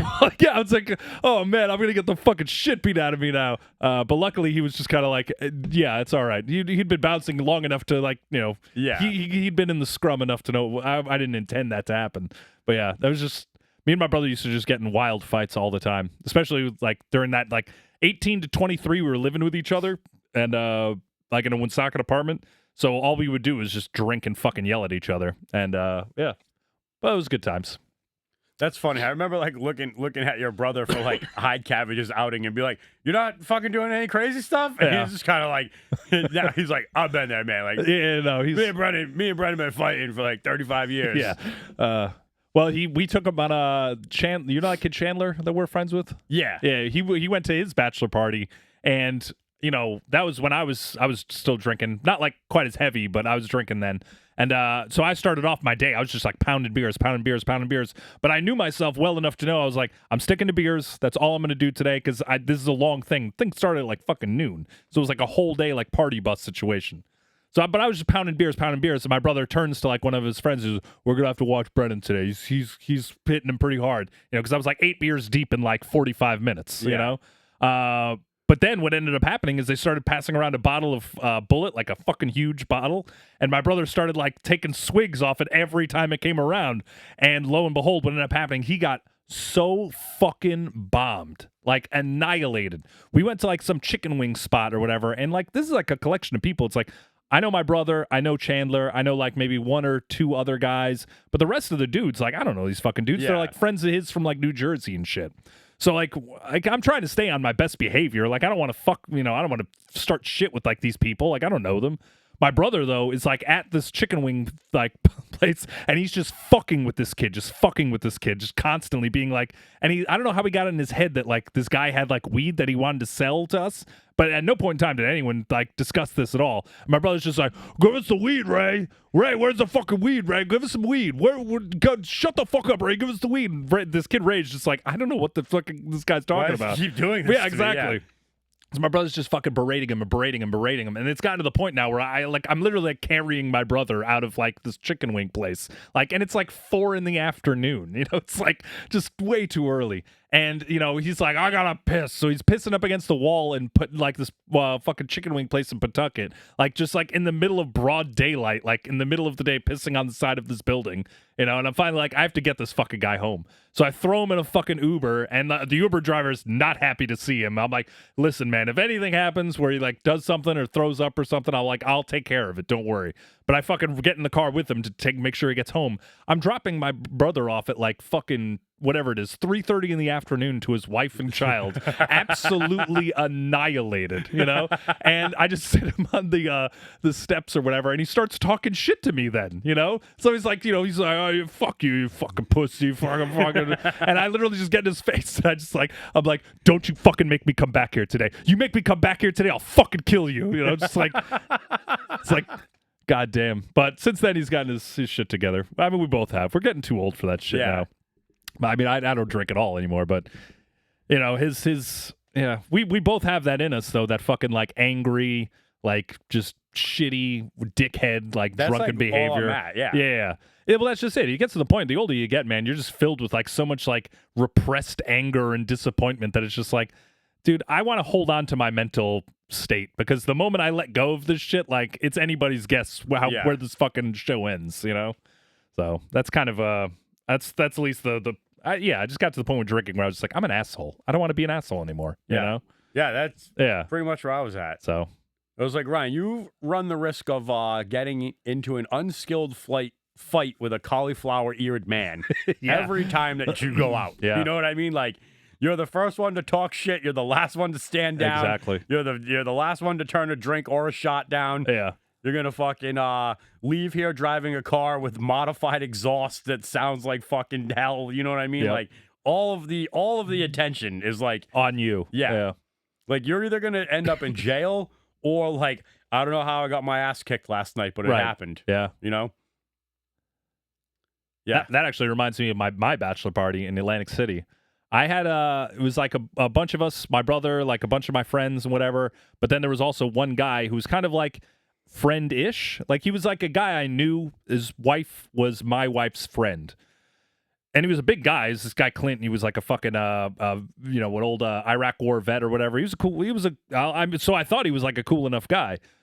But going into the Atlantic City trip, this is, mind you, this was long after I was doing drugs or anything like that. So I was just drinking at this point. But like going down there, I was just kind of like, hey, just so you know, like, I don't know if you know Atlantic City at all or like the area, but like, don't fuck around. Like, it's a shithole. Like, don't trust anybody. and don't try to buy drugs because they're gonna rip you off. And like, you know, it's just like, we're here to drink, we're here to have a good time. Well, let's see what happens, but don't be a fucking, don't be a fucking wild card about it. Don't buy any Rufalin. Yeah. Well, so what does this guy do? The first fucking night we're there for like 2 nights. The first night we're there, we're drinking, and obviously we're putting it on pretty hard. But at this point though, he's like, oh, you know what I'm gonna do? I didn't bring any weed. I'm gonna see if I can buy weed off of somebody on the fucking street. It's like, that's a fucking dumb idea, but go for it, man. So he tries, gives the guy the fucking money. What does he do? He disappears down the alley, never sees that fucking guy again. It's like, of course that was gonna happen, dude. What the fuck do you think was gonna happen? Anyway, but now he's going around the entire city of Atlantic City screaming shit that you don't want to be saying in the middle of the fucking Atlantic City. Like, I'm not going to outright say it, but it's one of those things where it's like, bro, if you're walking around saying that word, looking for an individual, saying that word, you're looking for trouble. Yeah. So at that point, I was like, I don't want to get killed in Atlantic City on night 1 of my fucking bachelor party, pal. You're on your own, Like, this was your choice. I told you it was stupid. Whatever happens now, that's on you. Yeah. However, his wife is still my friend's wife and is still, I still have to make sure he doesn't die. Yeah. I, however, didn't do that. So this motherfucker, we don't see him again for the rest of the night. This is probably at like 9-10 p.m. or something, right? And, we're going all night because it's Atlantic City. So we're up until 4 a.m, and we maybe go back to the hotel for like an hour and a half, like power nap, wake up, and we're back at it at like 6 a.m. Well, it's like fucking 11 a.m. the next day, and nobody has heard or seen from this dude in now what is coming up on like 12 hours, so we're just like, oh shit. And I'm starting to get fucking text messages from my wife or my fiance or whatever at the time, being like, hey, so-and-so is asking about her husband. He is not returning her calls. He's not returning his texts. And I'm texting this motherfucker. And I'm like, I don't fucking know where this guy is. He's sleeping on the roof. So what ends up happening is like, we're out drinking again still at like whatever, like I said, the bars close at like 4 a.m., but they reopen at 6. So we're back out at 6 a.m. We're drinking again. We're having a good time at 11. And at 11 is like when I'm starting to get worried. So we go back to the hotel, like the room around like 2 or 3 to kind of just like regroup for the night. And a knock comes at the door at like 4 o'clock or whatever. So mind you, this guy's been gone now for like 18 hours. We open the door, it's this fucking dude, and he has, first of all, his nose is fucking broken. Like, both of his eyes are black already. He has a huge bandage on the back of his fucking head, and his shirt's all, like, ripped up and shit, and he has a fucking hospital bracelet on. And I'm just like, what the fuck happened to you? And he's like, I have no idea. We lost this dude. I don't know if he blacked out. He must have blacked out, but whatever. But either way, he wasn't telling us the whole fucking story. My guess is what happened is, like, either A, he found who he was looking for, and they fucking got him good. Or what I think probably happened is that he was probably mouthing, like the cops probably at some point in time were like, dude, you got to get the fuck out of here, because like this is not the place to be doing this. And my guess is he got mouthy with the cops, and they beat the shit out of him, and then like just brought him to the fucking hospital, because it's like, if option A happened, like, I don't know who brings that motherfucker to the hospital. It ain't them, like, I don't know how he gets out of that fucking hood, like, alive, Yeah. So I'm guessing that's probably what happened. But dude, like, just disappeared for, like, fucking 18 hours of my bachelor party where we were like, I don't know if this dude's fucking dead or alive, And then to boot, though, like, he fucking tried to, like, blame us for it, like, to his wife. I get, like, the whole thing where it's like, you can't tell your wife that you fucking got lumped up because you fucking went looking for drugs, got ripped off, and then decided to yell that word all throughout fucking Atlantic City. Like, I understand that's not the position you can take, but don't fucking make it seem like I was the one who was leading this charge and I was the one who abandoned you in Atlantic City. Like, go fuck yourself, dude. Yeah. I told you, like, that ain't what we're doing right now. I'm sorry you lost $120 on, like, a fucking stupid ass. On a quarter of weed. Exactly, on a fucking eighth of shitty fucking weed. Like, go fuck yourself, dude. Like, we're out of here. Like, this isn't something we're pursuing. He wanted to pursue it. And that was his call, But it's just like, yeah, it's just the fucking things you get yourselves involved in. Like what are you, an idiot? Yeah, that's drinking, though. I could just see, like, a drunk man, like, telling the police officers, like, that motherfucker got me for $100. I'm going to kill him. Yeah. I'm going to kill him. I'm going to kill that motherfucker. Yeah, it's not like you're asking for weight, dude. You didn't get robbed to, like, 12 G's. It was like, dude, you make that in, like, fucking 2 days at your shitty fucking office job. Just relax, Yeah, it was fucking stupid. Actually, the bartender that I got the just keep a smile on your face shit from, he was like an older guy that I worked with, and I always questioned it until I got it. But one time he was like, you know, catching up after work or whatever, counting our money and shit. He's like, yeah, I gave this guy $100 for some blow. I don't think he's coming back. And I was like, what the fuck, dude? Yeah. I was like, why would you do that? He's like, I don't know. Yeah, well, I mean, hey, you miss 100% of the shots you don't take. But he was just so like, they got me. Yeah. You know, he wasn't about to go raging through the streets. Like Yeah. he Well, knew. that's just it. It's one of those things where it's just like, I mean, He's like, yeah. I took a shot and it didn't work out. Yeah. And I'm like man enough to tell you guys. You know what I mean? Like, Yeah. hey, be careful out there, kids. Well, that's just it. Not all those cocaine dealers come back when they tell you they're going. Yeah, no kidding. Well, so I had a similar experience, too, on a trip to Montreal where the same thing. I went into it just being like, we're here to drink, so let's drink. Like, I'm not looking for drugs. I'm not trying to trust, you know, fucking degenerates in Montreal with, like, my money to go buy drugs and come back.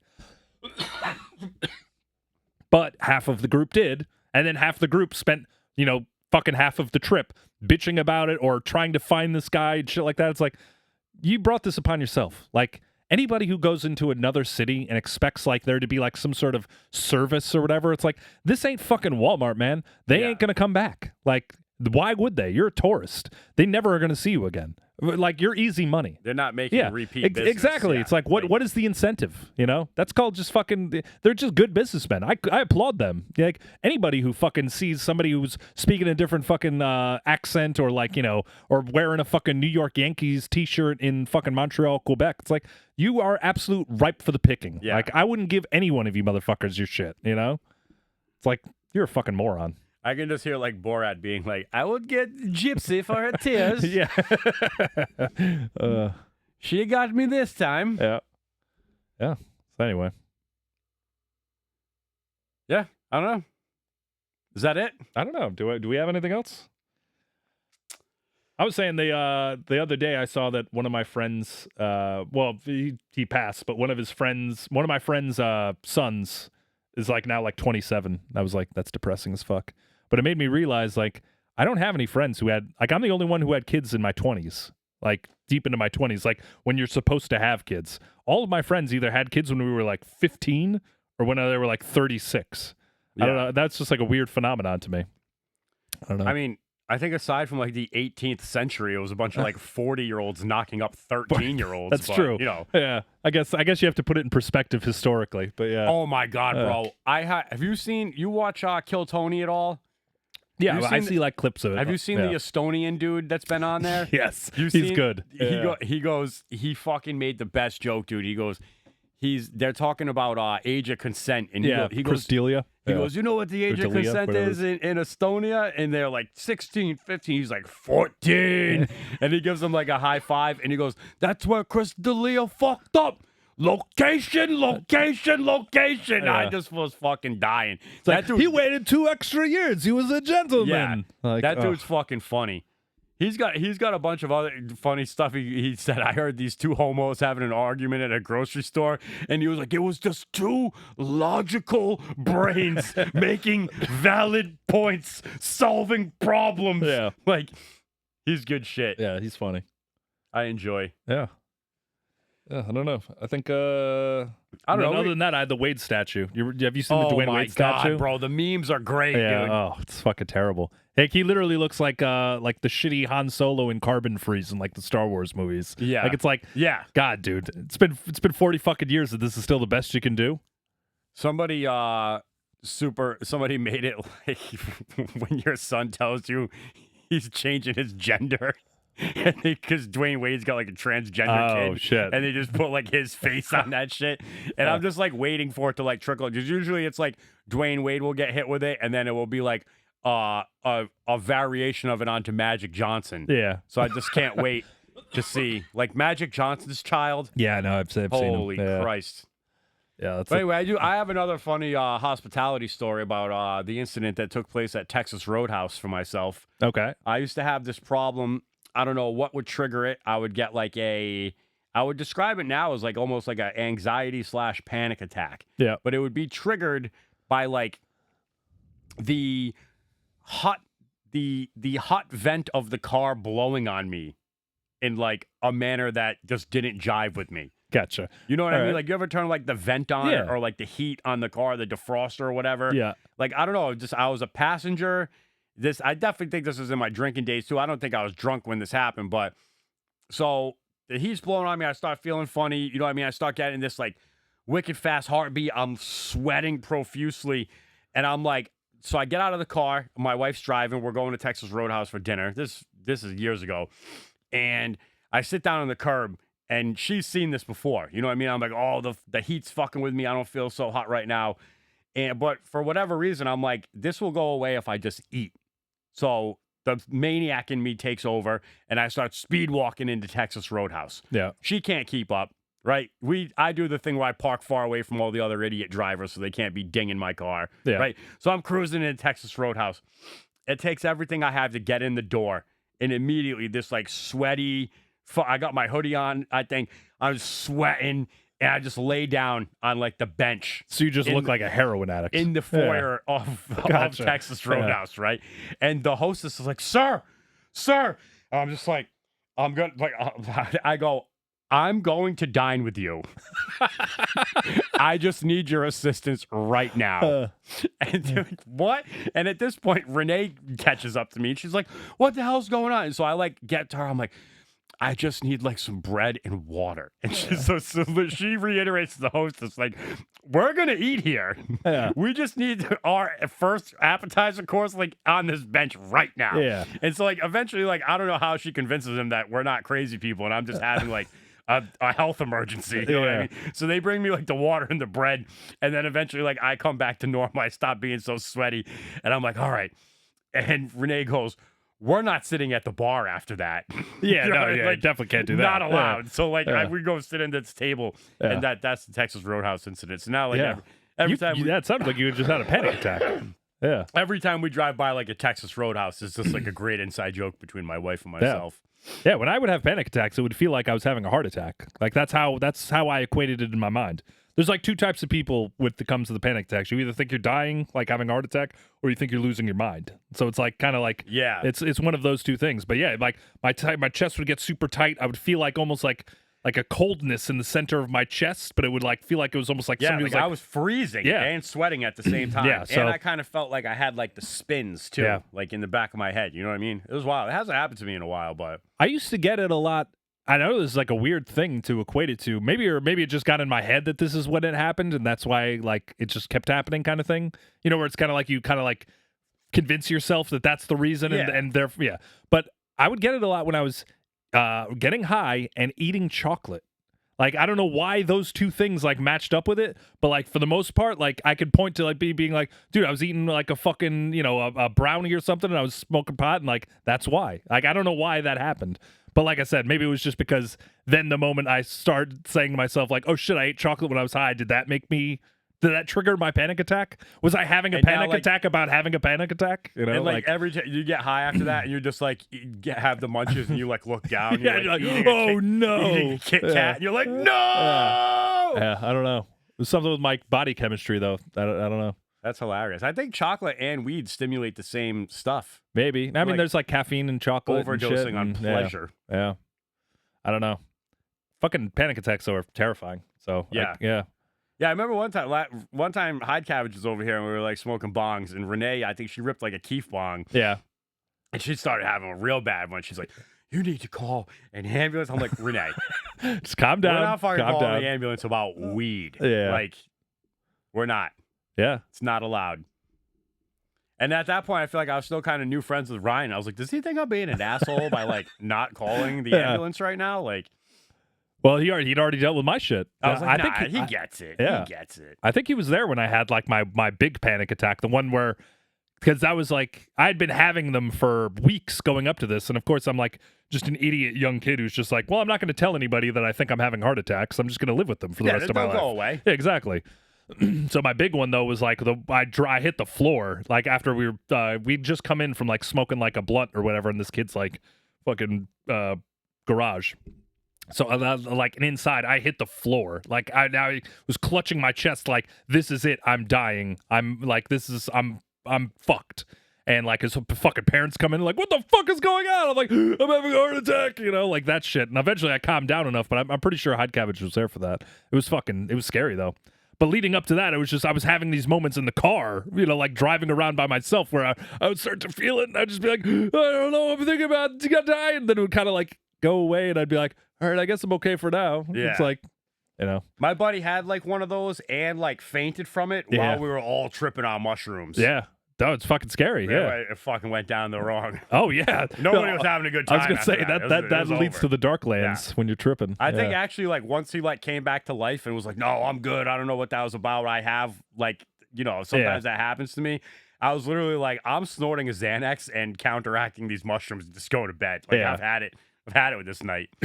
Did you ever have like the friend who like took so many hallucinogens that they were like almost like annoyingly good at it? Like, do you have like that kid who was just like, every time you took like fucking acid or mushrooms and like with this person, you were just like, how are you fucking coping this well? Like, how is that happening right now? No. No?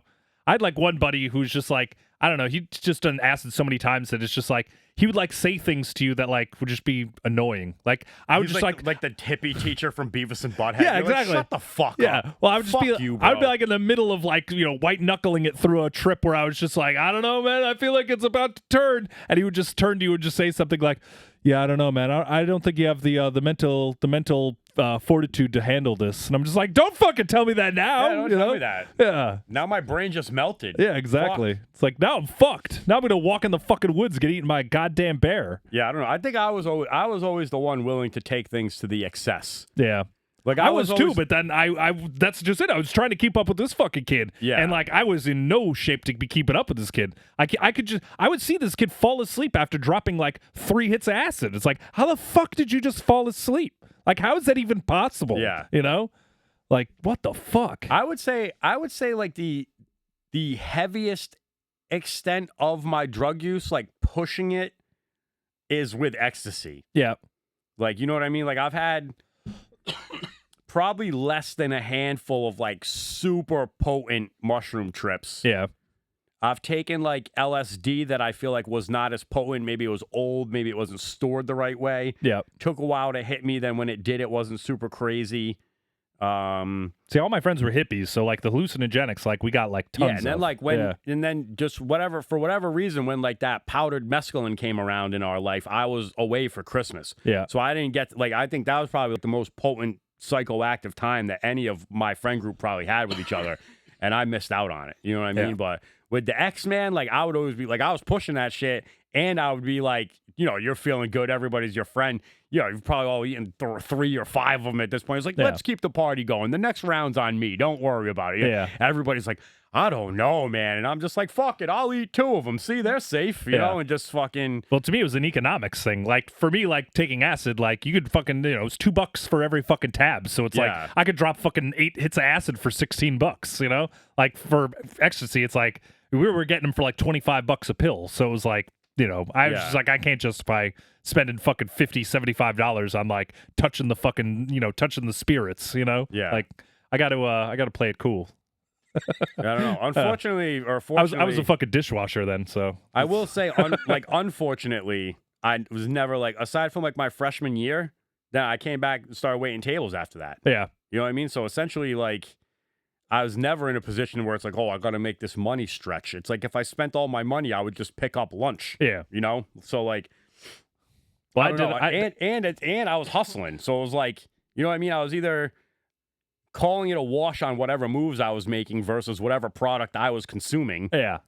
So I was just like never in a position to have to be like, oh man, like, I can't do that financially. Yeah. Like I could always do it financially. And that was a curse. Well, that was just it. So the bulk of my drug doing days were in those later stages of high school where like I was like a dishwasher. I was like a janitor at a hotel. I've delivered pizzas, that I didn't do any drugs until like, I just smoked and drank until I got to college. Right. And then I did mushrooms. Yeah, so we almost were like flipped. We were on the opposite side of the coins. Yeah, so, you had already been there, done that by the time I Which is exactly why I have huffed Glade and you haven't. Yes. Yeah.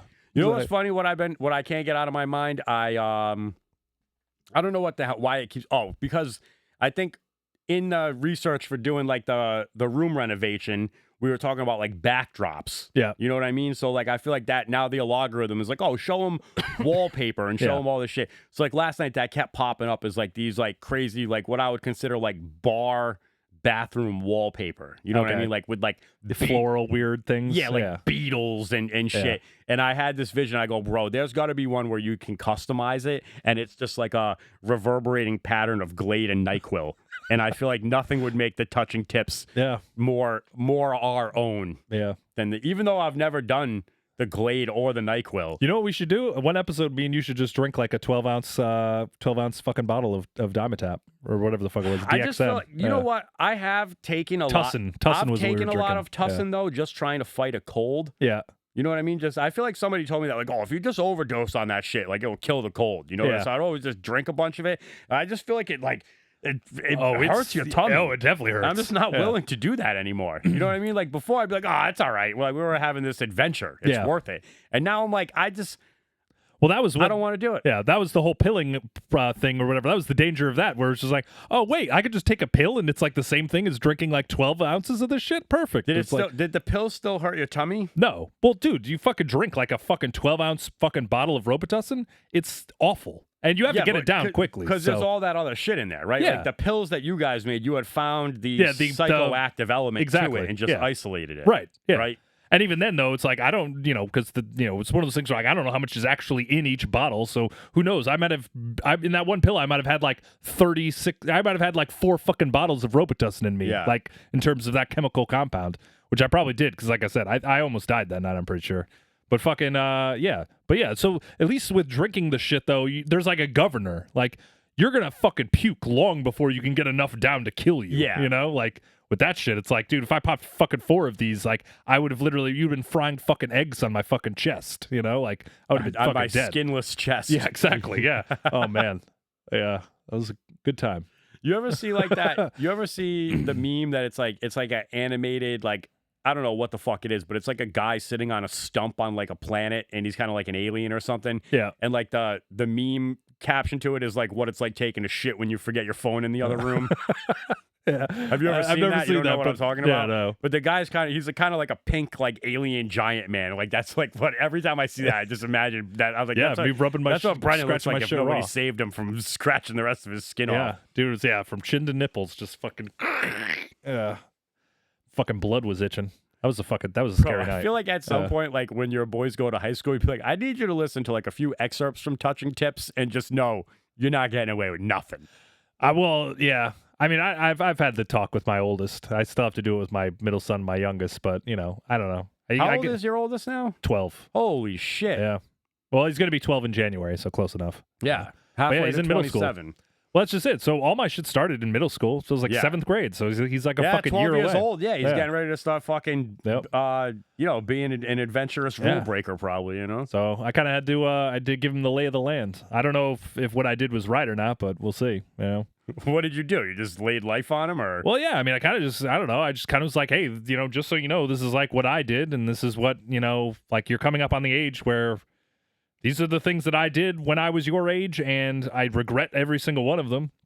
Like, I know we talk about this shit, like, all the time, like, on here, like, in terms of, like, doing drugs, but, like, there isn't a single day in my life that I don't regret basically everything I did from, like, the age of 13 to 18. Like, I don't think, like, outside of having a couple funny anecdotal stories, like, my life is much worse because of all of that shit. Like, than it would have been had I just been a normal, fucking nice kid, So, I mean, you kind of have to take it with, like, the, hey, is this shit fun? Sure, but, like, it ruined basically a large portion of my life, Like, it wasn't a good thing. And also, I was even lucky to have it just ruin a portion of my life, because I know a lot of people who just are fucking dead, Like, it's there's no coming back from this, So I kind of had that moment where I was just like, just so you know, man, like, I'm not strong enough to lose you.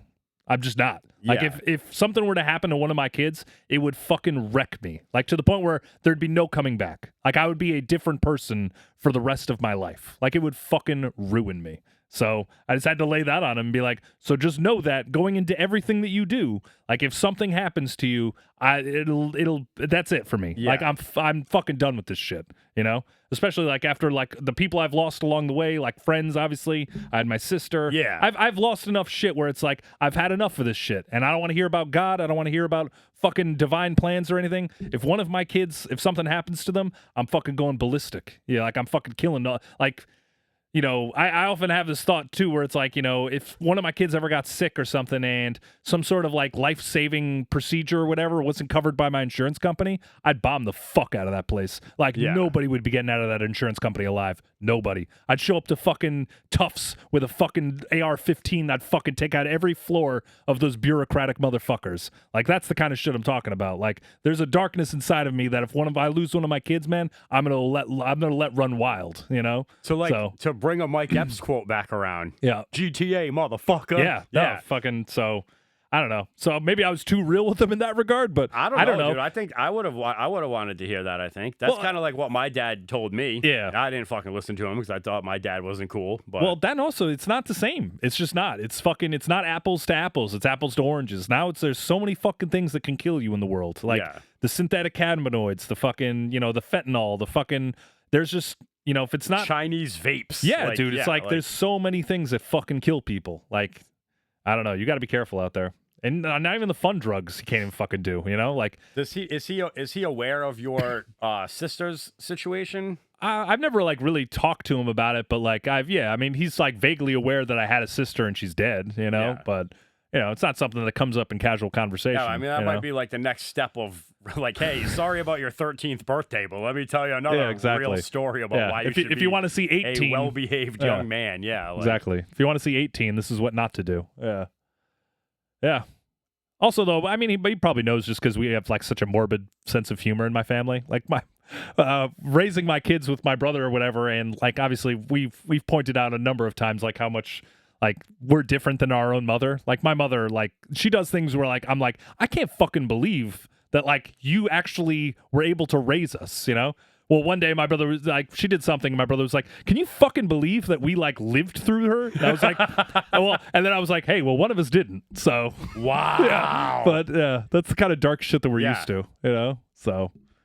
Yeah, like one thing you gotta know about me, in the middle of a meltdown, still gonna crack a little jokey joke. Yeah, exactly. Yeah. Between me changing magazines, I'm sure I'll be all nothing but jokes at the fucking insurance company if like one of my kids, like I said, dies that way. So. Yeah, isn't there like a Denzel movie about that where like John Q? Is that it? Yeah. Like his son needs like an operation. Yeah, and he like holds the place hostage or whatever and gets it done. Yeah. Well, yeah, I'm not above that shit.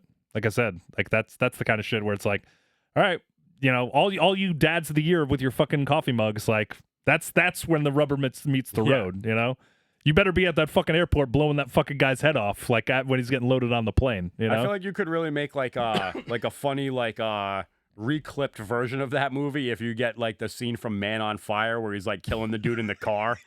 Yeah, it's like the doctor being like, the insurance isn't covered. And he's like, maybe just have one cigarette while I cut all of your fingers off. Yeah, exactly. Yeah. While you have this, you have C4 explosives shoved up your ass. That movie resonates with me because when he gets drunk and like starts putting the gun in his mouth. Yeah. That's why it resonates with you, bro. We might be coming across like a solid 365 days in my life where I've thought about putting a gun in my mouth less than I have. All right, well, that's good. That's progress. Yeah, you know what I mean? Like, well, do you own guns? No. All right. That's why I don't own guns. Because everyone gets sad every now and again. Yeah. I get it. Yeah. That's why I don't own guns. Honestly, I don't think the sadness is an issue anymore. I think road rage is an issue. Oh yeah, well, this guy brake checked me last night coming back from the Yankees game. I followed him all the way back to his trailer park, and I fucking told him to go fuck himself. Yeah. That's the kind of maniac that I'm becoming. Like, there's no need for him to brake check me. He didn't use his turn signal coming off the highway. You know what I mean? And he just there's a little. You ever take like the shady way out of my neighborhood? Where you go by the Boundary Brew House? Yeah. There's a trailer park back in there. Oh, you know really? What I mean? So this dude's like fucking brake checking me, and then he turns to go back in there, and I'm like, that's the exact way that I go home, motherfucker. Yeah. Like, let's see what's going on with this. So then he fucking gets out of his car, and he starts like everything I said to him, he just started being like, like doing that to me, and I go, hey, loser. have fun living in your fucking trailer park. And I just fucking left. Yeah. So now when I leave the house today, I'm going to go back in that trailer park and cause some problems. Oh, man, I can't believe I didn't tell you this. You're lucky you went to the fucking World Series game last night, because let me tell you something. You were going to need an alibi, because fucking all right, I'm going to count. Hold on. Cut that. The restaurant that we used to work at, somebody fucking threw a brick through the goddamn window. Oh, yeah, man. like last night at like 2 a.m. or whatever the fuck it was. That's awesome. So, has anybody left angrily lately? well, that's what I was trying to think, because they had like footage of the dude. Because if it's not me, I fucking know who it is. Oh, really? Dude, there's only one other guy that would throw fucking... Well, and he was on a bike too. So, is that who you're talking about?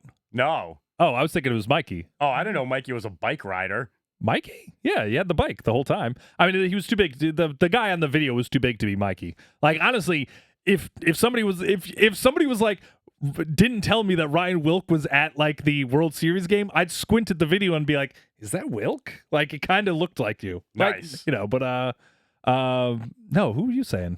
Who left recently? Nobody. I was at...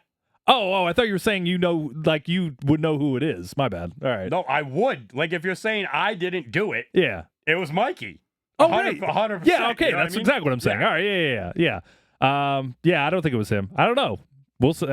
Maybe it's just somebody who got fucking who didn't get the buy one get one free filet or something. I don't know. I heard these fucking idiots at the airport talking about, like, they're telling somebody who's like coming to Rhode Island, like, all the stuff that they got to check out. Yeah. And they bring up your spot, and I'm like, don't ruin it. My man works there. Let him make his money. And then they start bringing up. They go, you got to go there on a Monday. And I go, God. You fucking pieces of shit. Yeah. And immediately I became like disinterested. I'm like, You're a dirtbag. You are not worth my time. I cannot wait for you to get the fuck out of here. No. Oh my God. You're a fucking Mondayer? Yeah. You're a Mondayer? They're a Mondayer. Gross. I forget where else they were saying to go. I wish I could remember, because I feel like it was another place that I had something to say about, but yeah, I don't know. The other spot that I worked at, not the place that we worked together, but the other spot, I feel like that's also brought up a lot, is like, you need to go there. And I'm always just kind of like, that place is so like mediocre. Like, I don't think I've ever gotten a good meal there. Like fucking nobody cares. The grill? No, the place next to like the place who's the bartender, he went and started his own place. Oh yeah. Yeah. So that's like the other one where everyone's like, you gotta go there. It's like, I don't know, do you? Like, oh yeah, I forgot that you were putting in work over there. Yeah, I was there for a little while. Yeah. Yeah, I don't hear much. I heard about that story. Like, the dude that I was friends with, actually, it's my ex that you used to work with. It's like her friends her girlfriend's boyfriend, like, we ended up becoming boys. Yeah. Because we worked together. You know what I mean? Yeah. So, like, what the hell were we just talking about?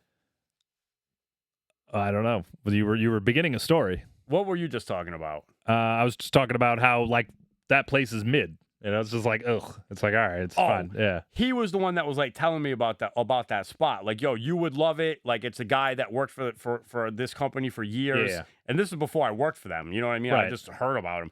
He goes, he worked for them for years. He saved his money up and he opened his own spot. Yeah. And I was like, oh, that's fucking cool. Like, I'd love to meet that guy one day. I would go to this spot. And I don't know what happened. Like, maybe I just, stopped hanging out with them or whatever. We just never ended up going over that way. Yeah. Then I started working for the place that we used to work at together. And you found out how he hear like was, the legend of this dude. Yeah. Yeah. And it's essentially like, so their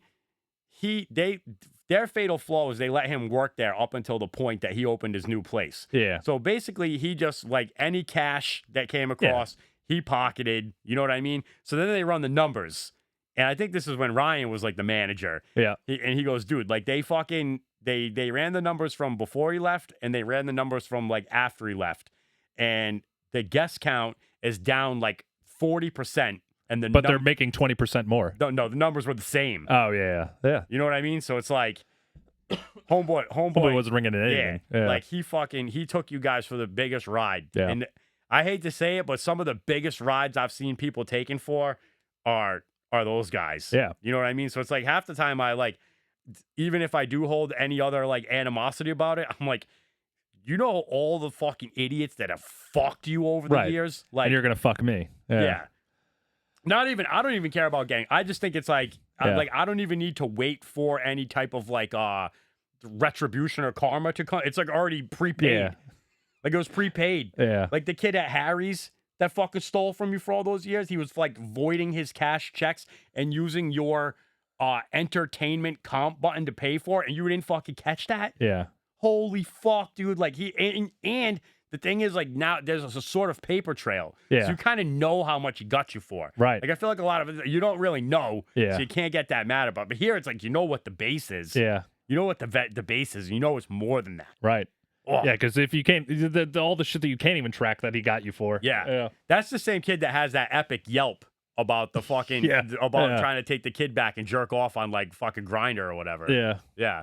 He has like no social media presence anymore. Well, because he's probably gone underground. Yeah. Because I swear, like the next 3 jobs that I seen him get after that, it was the same story. Stole from him. Yeah. You know what I mean? There was one where he had some scheme cooked up, and I can appreciate this scheme. Somehow he got the liquor room keys, right? Yeah. Got him long enough to have a second party go and get a copy made. Yeah. And the liquor room, I guess, was in like like an ancillary closet. Like outside or something, you know what I mean? Like you didn't have to like go into the establishment. Oh, really? And like turn the alarm off. Yeah, you know what I mean? Like I don't know if, or maybe this place had like an outside bar. Yeah, you know what I mean? And there was like a little closet that you just broke that bar down into and locked up at the end of the night. Yeah, but it is a heavy enough duty door. You wouldn't worry about it unless somebody had the key. Yeah, but you got the key copied, and they have like the photo evidence of it. You know what I mean? But he was smart enough, I guess. He parked far enough away where his car wasn't on camera. But he like empties that shit out like. Total fucking like Ocean's 11 style. Yeah. Damn. Getting got. Yeah. Well, that's just it. It's there. If you don't watch your money, somebody else is going to be watching it for you. And all this stuff, honestly, man, like they tell you, shout out to my man Josh, who's told me this before, but he's like the one of the best things you can do for like working for somebody else's business is to like learn from the mistakes that they're making. Yeah. So that you don't have to learn from making those mistakes. Well, and that dude who started the other spot that came from our spot, like when I was working there, like he's on everything. Like there's no, there's no tell he came from stealing. Exactly. Right? Yeah. So it was one of those things where it would be even like annoying where it was just kind of like, all right, man, like, obviously I'm not doing this. And this is just all this is doing is slowing down this process. Like, is this really how we're doing it? And then it's like, all right, fine. If that's how we're doing it, that's how we're doing it. But he was a weirdo too, in the sense of like, I don't know, as a bartender, I would want my bartenders to make as much money as they can. If I opened up my own spot and I had somebody who was like able to do that, I would be like, all right, yeah, then fucking spread your wings and fly. But he was very much like, oh, well, summers are slow. I don't really care. I want 2 bartenders here on a Thursday night. And it's like, there's no reason. Why? Yeah, well, that was the final straw with that place where I was just kind of like, I don't make any money here, man. Like, you would walk into that place and you'd be like, oh, the bartenders must make a lot of money. It's like, no, we don't. Like, my Thursday nights there were busy from like 9:45 to like midnight, and that was it. Yeah. Like, there was no one sitting at the bar eating beforehand. There was none of that. It's just a bunch of jabronis would come in, and everybody would get a Tito's and soda, and I'd make 85 cents off of every one of those drinks I made. And I'd make 200 of them fine, but it's like, I'm not here to make $190. But then you're not the top earner in the hourly pot. So it's like you just fucking steered the boat the whole time through the volume, and now you're making the least amount of money because you came in at whatever time. Yeah. While somebody just stood here for fucking 4 hours doing nothing, not doing anything. Yeah. So so it was one of those things where I was just kind of like, no hard feelings or anything, but I was like, this isn't worth it. Yeah. I think I'll leave out like one final rant for restaurants and restaurant owners and people that are like running things. Like, if you're not putting your bartenders in a position to make more money than the servers, then you're not going to be able to keep bartenders. Yeah. Like, why would I want to do a harder, more involved job when I could just be a fuck-faced dipshit server instead and make more money? Yeah. You know what I mean? Like, unless you're like a predatory dude trying to get some pussy all the time. Yeah, there's no other incentive. Like, what is the incentive to be the bartender? Like, you're getting killed. Yeah. You're getting killed. You can't leave these people. They inherently learn way more about you than you want them to know. Yeah. They're watching you under fire. It's like whoever came up with this rule where like, we're going to make the servers pay you for the labor that we should be paying you for. Yeah. Right? So like, you're already putting us in this fucked up position, and then you're going to go and let the less skilled labor force make more money than us? Yeah. Get the fuck out of here.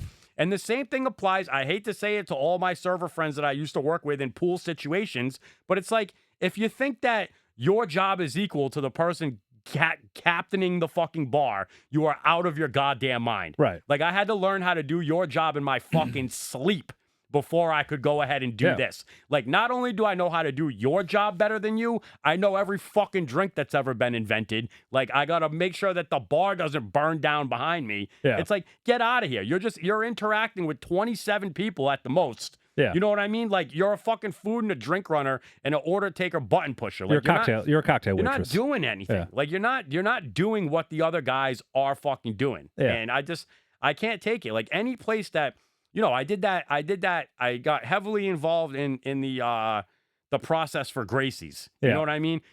The whole way through the interview process, everything, they never stated, by the way, you make the same amount of money in the tip pool as the least skilled server that we have. Right. You know what I mean? And then, 3 weeks into negotiations and drink shows and all this shit, now it finally breaks down. You show how the money is. And I'm like, you think I'm going to do all of this and give you all of my intellectual property and fucking be this much a part of the show to go ahead and fucking make maybe a few dollars more hourly than somebody else. Yeah. And then make the same amount of tips as them. Yeah. So what? I'm going to make $27 more than the worst server by the time you do the math at the end of the night? Like, yeah. No thanks. Get the actual fuck out of here. Yeah. Get the fuck out of here. And that's what's pushed me to just love working at the airport. Because it's like all of the time, effort, energy, everything you put into making like high-end drinks, the war, if you will, for the return is not there. Yeah. It's not there. Like, your 20% on your $35 round of 2 drinks is just not worth the time, effort, and aggravation as the 20% on my fucking round of Bloody Marys at the airport. Right. You're tipping 20% on good service regardless. It's not like you're going to a high-end place and being like, I know what it takes to make this happen behind the scenes. Yeah. I totally agree with you. You're not. You're taking the fact that the rising cost of going out, the consumers are taking that out on the bartenders. Yeah.